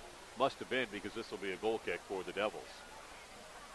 You can watch tonight's telecast at QuincyJournal.com. You surf over to QuincyJournal.com, whether you're on your smartphone, your tablet, your phablet, like my partner Mark, or on your laptop. QuincyJournal.com. Click the QJTV tab and watch tonight's telecast online, complete with our coverage here on WTAD. We'd like to thank the Journal and their production staff for being here at the match tonight. Whistle goes against Notre Dame for a foul right near midfield. And with now under 12 minutes to go, 2-0 Blue Devils. Devils serve it in long. Raiders on the header, knock it away with Fry. Ball comes loose. That's right off the right foot of Hayes. Hayes starts pushing on the inside with Wingirter. No call. It comes out now to Watson, the 2-goal scorer. Free run down the near side, trying to get to it in vain before it goes out of bounds with Osher. He got in his wind sprints for tonight. Another good idea there, from Devin. He's had a really good game, and not only with the 2 goals, but out of the midfield, playing those balls through and trying to find those runners through the slots of the Notre Dame defense. Raiders Down by 2 to the Devils. Well, you don't want to get swept in the City Series. Right now it looks bad for the Raiders. Foul by Notre Dame. And it's going to be a restart for the Devils about 45 yards from goal. Yeah, it's a tough hill to climb anytime you're down, 2 goals. In outdoor, you came back in indoor all the time from 2 down. Oh, yeah. No, indoor, a lot different. But, outdoor. Done that a few times, too, but very difficult. Wingirter on the left foot tries to change the angle after the restart, but can't get it across the middle. And the Blue Devils have to retreat into their own end. Raiders looking to give some token pressure with Van Steele. Now the Devils come up the near side sideline. Great job to keep it in play on the near wing by Chisholm. Chisholm eventually loses it out of bounds, and it'll be a throw-in coming up for the Devils. Substitute coming on for the Devils as well. Chisholm's going to come out. And Hosher's going to be back in. Oh, nope, they're going to switch. I'm sorry, Riley Roth and Hunter Hosher, I believe. I'm wrong on both counts. That was Riley Cameron. All right. All these 140-pound, 5'10" blondes. Blondes, yeah, I tell you. Makes a difference, too. Got to look at the numbers and not the hair. Sohn back on after his yellow card, running in the middle of the field for the Devils. Now less than 10 minutes to go.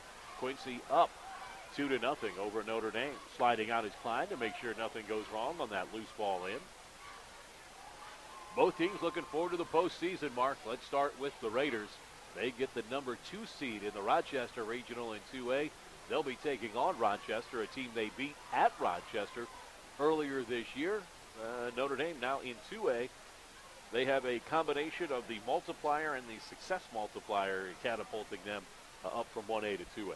Yeah, and that's going to be a good game for their first game of the regional, even though they won earlier in the year. Jacksonville just beat Rochester, I think, yesterday at Jacksonville, and Jacksonville's that number 1 seed in that regional. But anytime playing, the home team that's hosting the regional is a tough task, and this should be a good first game for the Raiders. As they go back and forth at midfield, the Raiders come away with it on the foot of Zach Volkamp. Volkamp wants to lead it down to the near side.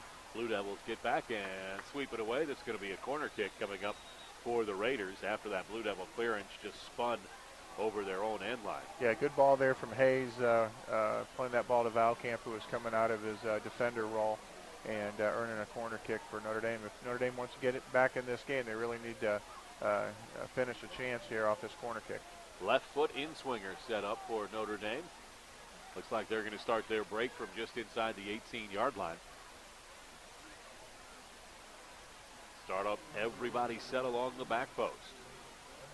Now, normally these in-swingers will come swinging in toward the goalkeeper, so Notre Dame will try to pile in this with Cooper Reese and a couple others.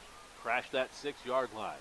On the backside of the post, that cross is long, and going after it for the Devils, Wingirter clears it away as he just sends this one rocketing out to midfield and into the short stands underneath the scoreboard at Flint Stadium on the far side. 2-0. Devils on top, about 8 minutes to go. Yeah, most of the Raiders runners there were going to the middle of the goal or near post, and that corner kick from Aubrey went all the way over the back post.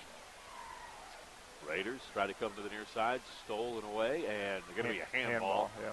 And a restart for the Raiders right at the 30-yard line, about 40 yards from goal. Raiders, they want to look like set up for on the backside post for a direct hit coming up. Reese is going to put this one in the air, looks for Reese. It's knocked away by the Blue Devil defense. Devils get to it with Sohn on the far side. He'll clear it up the field and out of danger. Well, we mentioned the Raider postseason. Now, Riley Roth back on top of it. He's going to come to the near side. Chance for the Devils to salt this one away. Into the front attack line comes Rodemick. Rodemick wants to send it across the field to the far side on the square up. Left foot, low shot, and that's swept up by Klein. That shot came from about 22 yards out, and that time Klein could see it all the way. Yeah, good save there from Klein. Riley Roth trying a long-distance left-footed shot, and he's more of a right-footed player, but hit it well just right at the goalkeeper. Now on the counter-attack, the ball has to be headed back by the defense of the Devils into the waiting arms of Tyler Gerst. Gerst just about 7 minutes from his 11th shutout of the season for the Blue Devils. He got one of those previous 10 at 10th and Jackson, and he is down on the turf for the Devils right here on the near side That's Riley Roth. Yeah, it's Roth again. After that shot, and he's up and moving now. Yeah, he's up and moving, but might be his hamstring again. You remember in the last Notre Dame, he's kind of been hampered by that all year, and he might have strained out a little bit on that shot. So he's coming off, and hopefully he's okay. Blue Devils take a minute to get together during this impromptu halftime out. So we mentioned where the Raiders are going for the postseason. Devils in that familiar group. Edwardsville, Alton, Granite City. Devils get the number 2 seed. They'll take on Alton also on the 22nd of the month. Boy, Devils, you can have a great season, and then you get into that mixer of 4 excellent programs. You might not win a regional title. You win one game in the postseason and think, well, we had a good year. Yeah, no, and that's happened the last 5 to 8 years, and going into the buzzsaw of Edwardsville and having some really good teams go there and not getting out of that regional. So and it hasn't just been soccer. It's been volleyball and some other sports for Quincy High, and that's just everything goes down through that through Edwardsville. So it hasn't been easy. Well, they're going to have to figure that out because Coach Rick Little's Devil football team has signed up a 2-year deal with with Edwardsville. So that's going to be a whole new experience for them. That'd be good. On the gridiron, too. So they're going to have to get that Edwardsville curse figured out. To the far sideline, just over 5 minutes to go in the match. 2-0. Devils on top. They may have put this one away with the second goal by Watson in the 66th minute. He had one in the 26th, then 40 minutes later in the 66th. He's got both, and the Devils are on top 2-0 here at Flynn Stadium.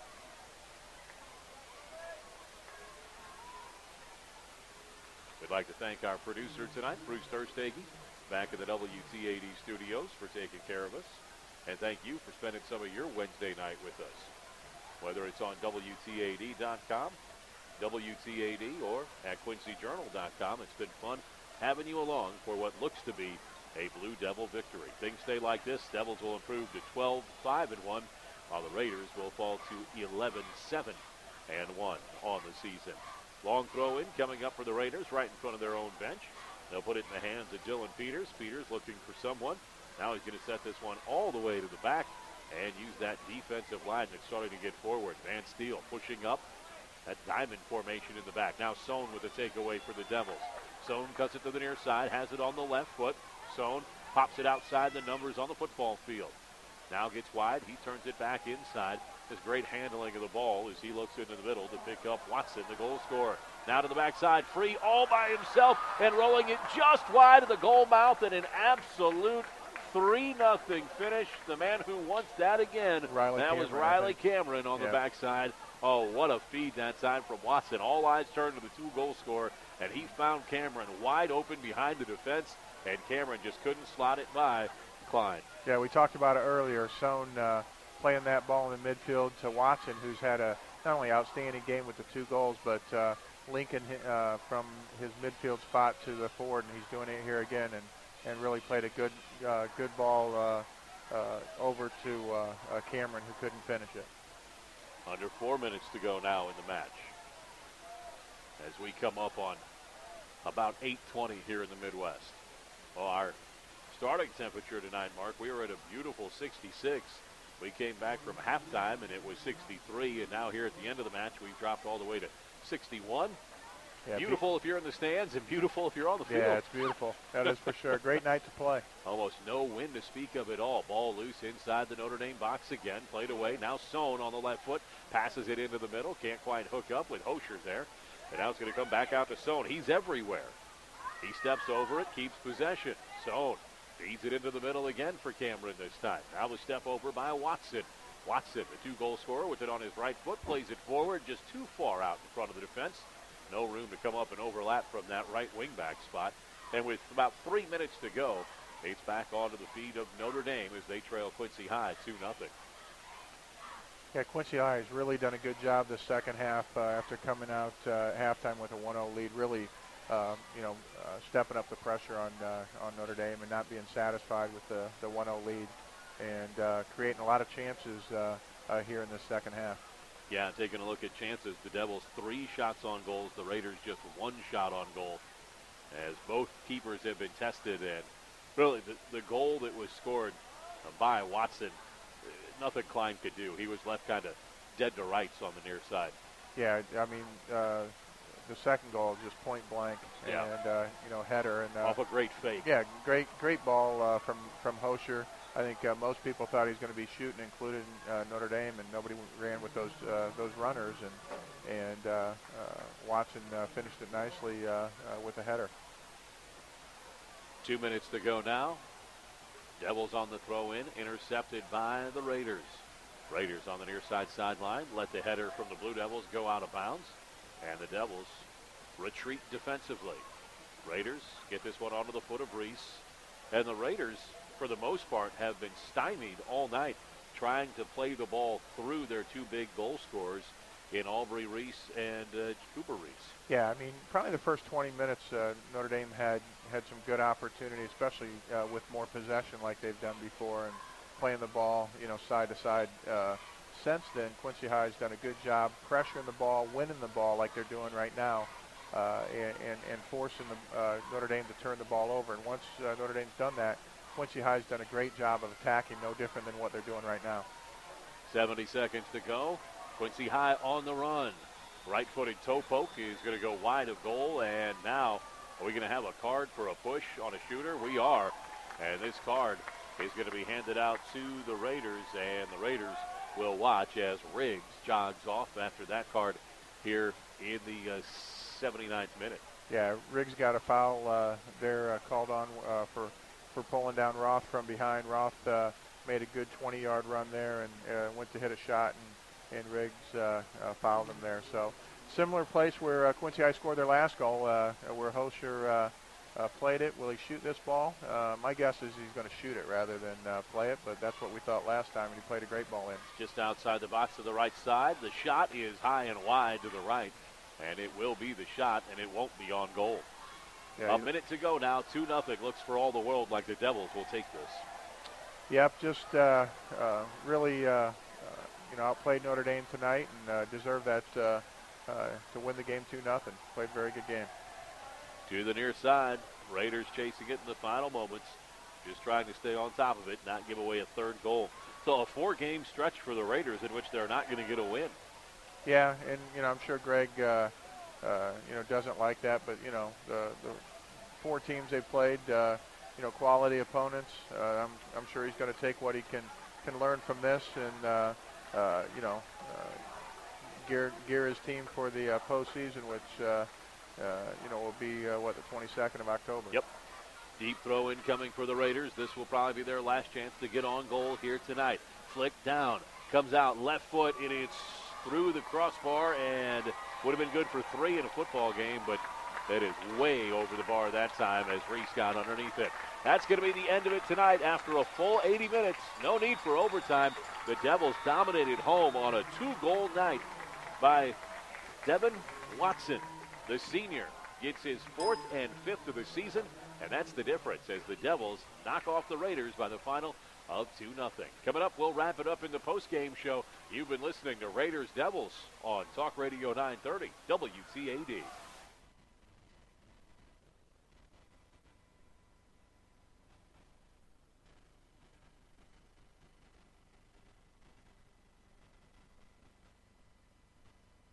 Oh, that story looks good. Let me click that link.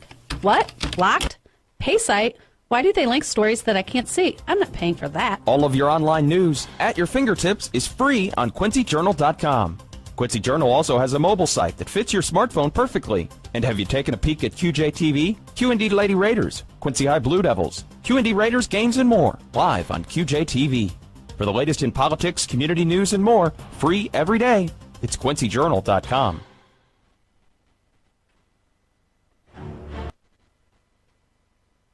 In the past, everyone came to you and you did business at your own kitchen table. This is Michael Libman, Financial Service Representative with MetLife in Quincy. I still make house calls, even with the internet and email. I feel it's important to really get to know you and your family's needs. Otherwise, how will I know what direction you need to take? Call me and I'll come sit with you at your kitchen table. MetLife offers financial services and life insurance. Call Michael Lipman. He makes house calls.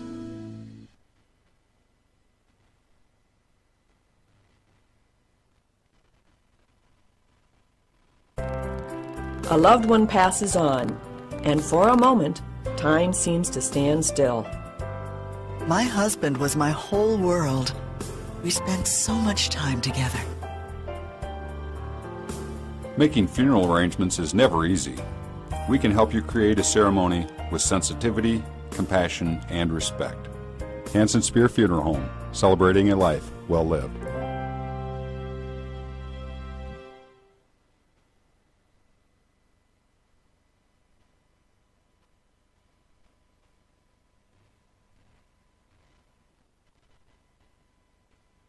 It's coming to Quincy, and it's a game changer. Fiber is the fastest technology available, and Adams is bringing fiber to the home. Nothing else compares to fiber, and Adams will be connecting Quincy neighborhoods to this lightning-fast internet and telephone service with no gimmick pricing and local service. Find out how your neighborhood can become a fiberhood. Just take the quick survey at followthefiber.net.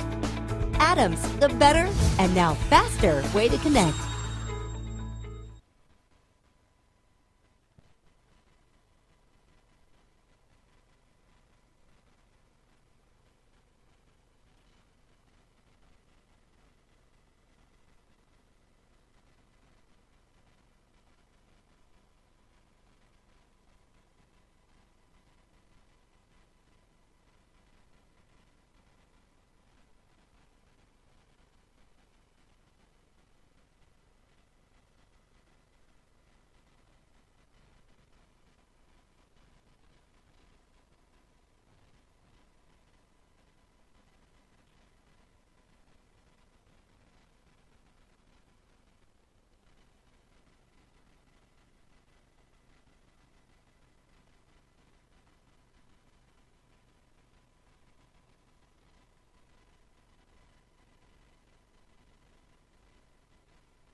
Talk Radio 930 WTAD. The Blue Devils of Quincy High knock off the Raiders 2-0 here tonight.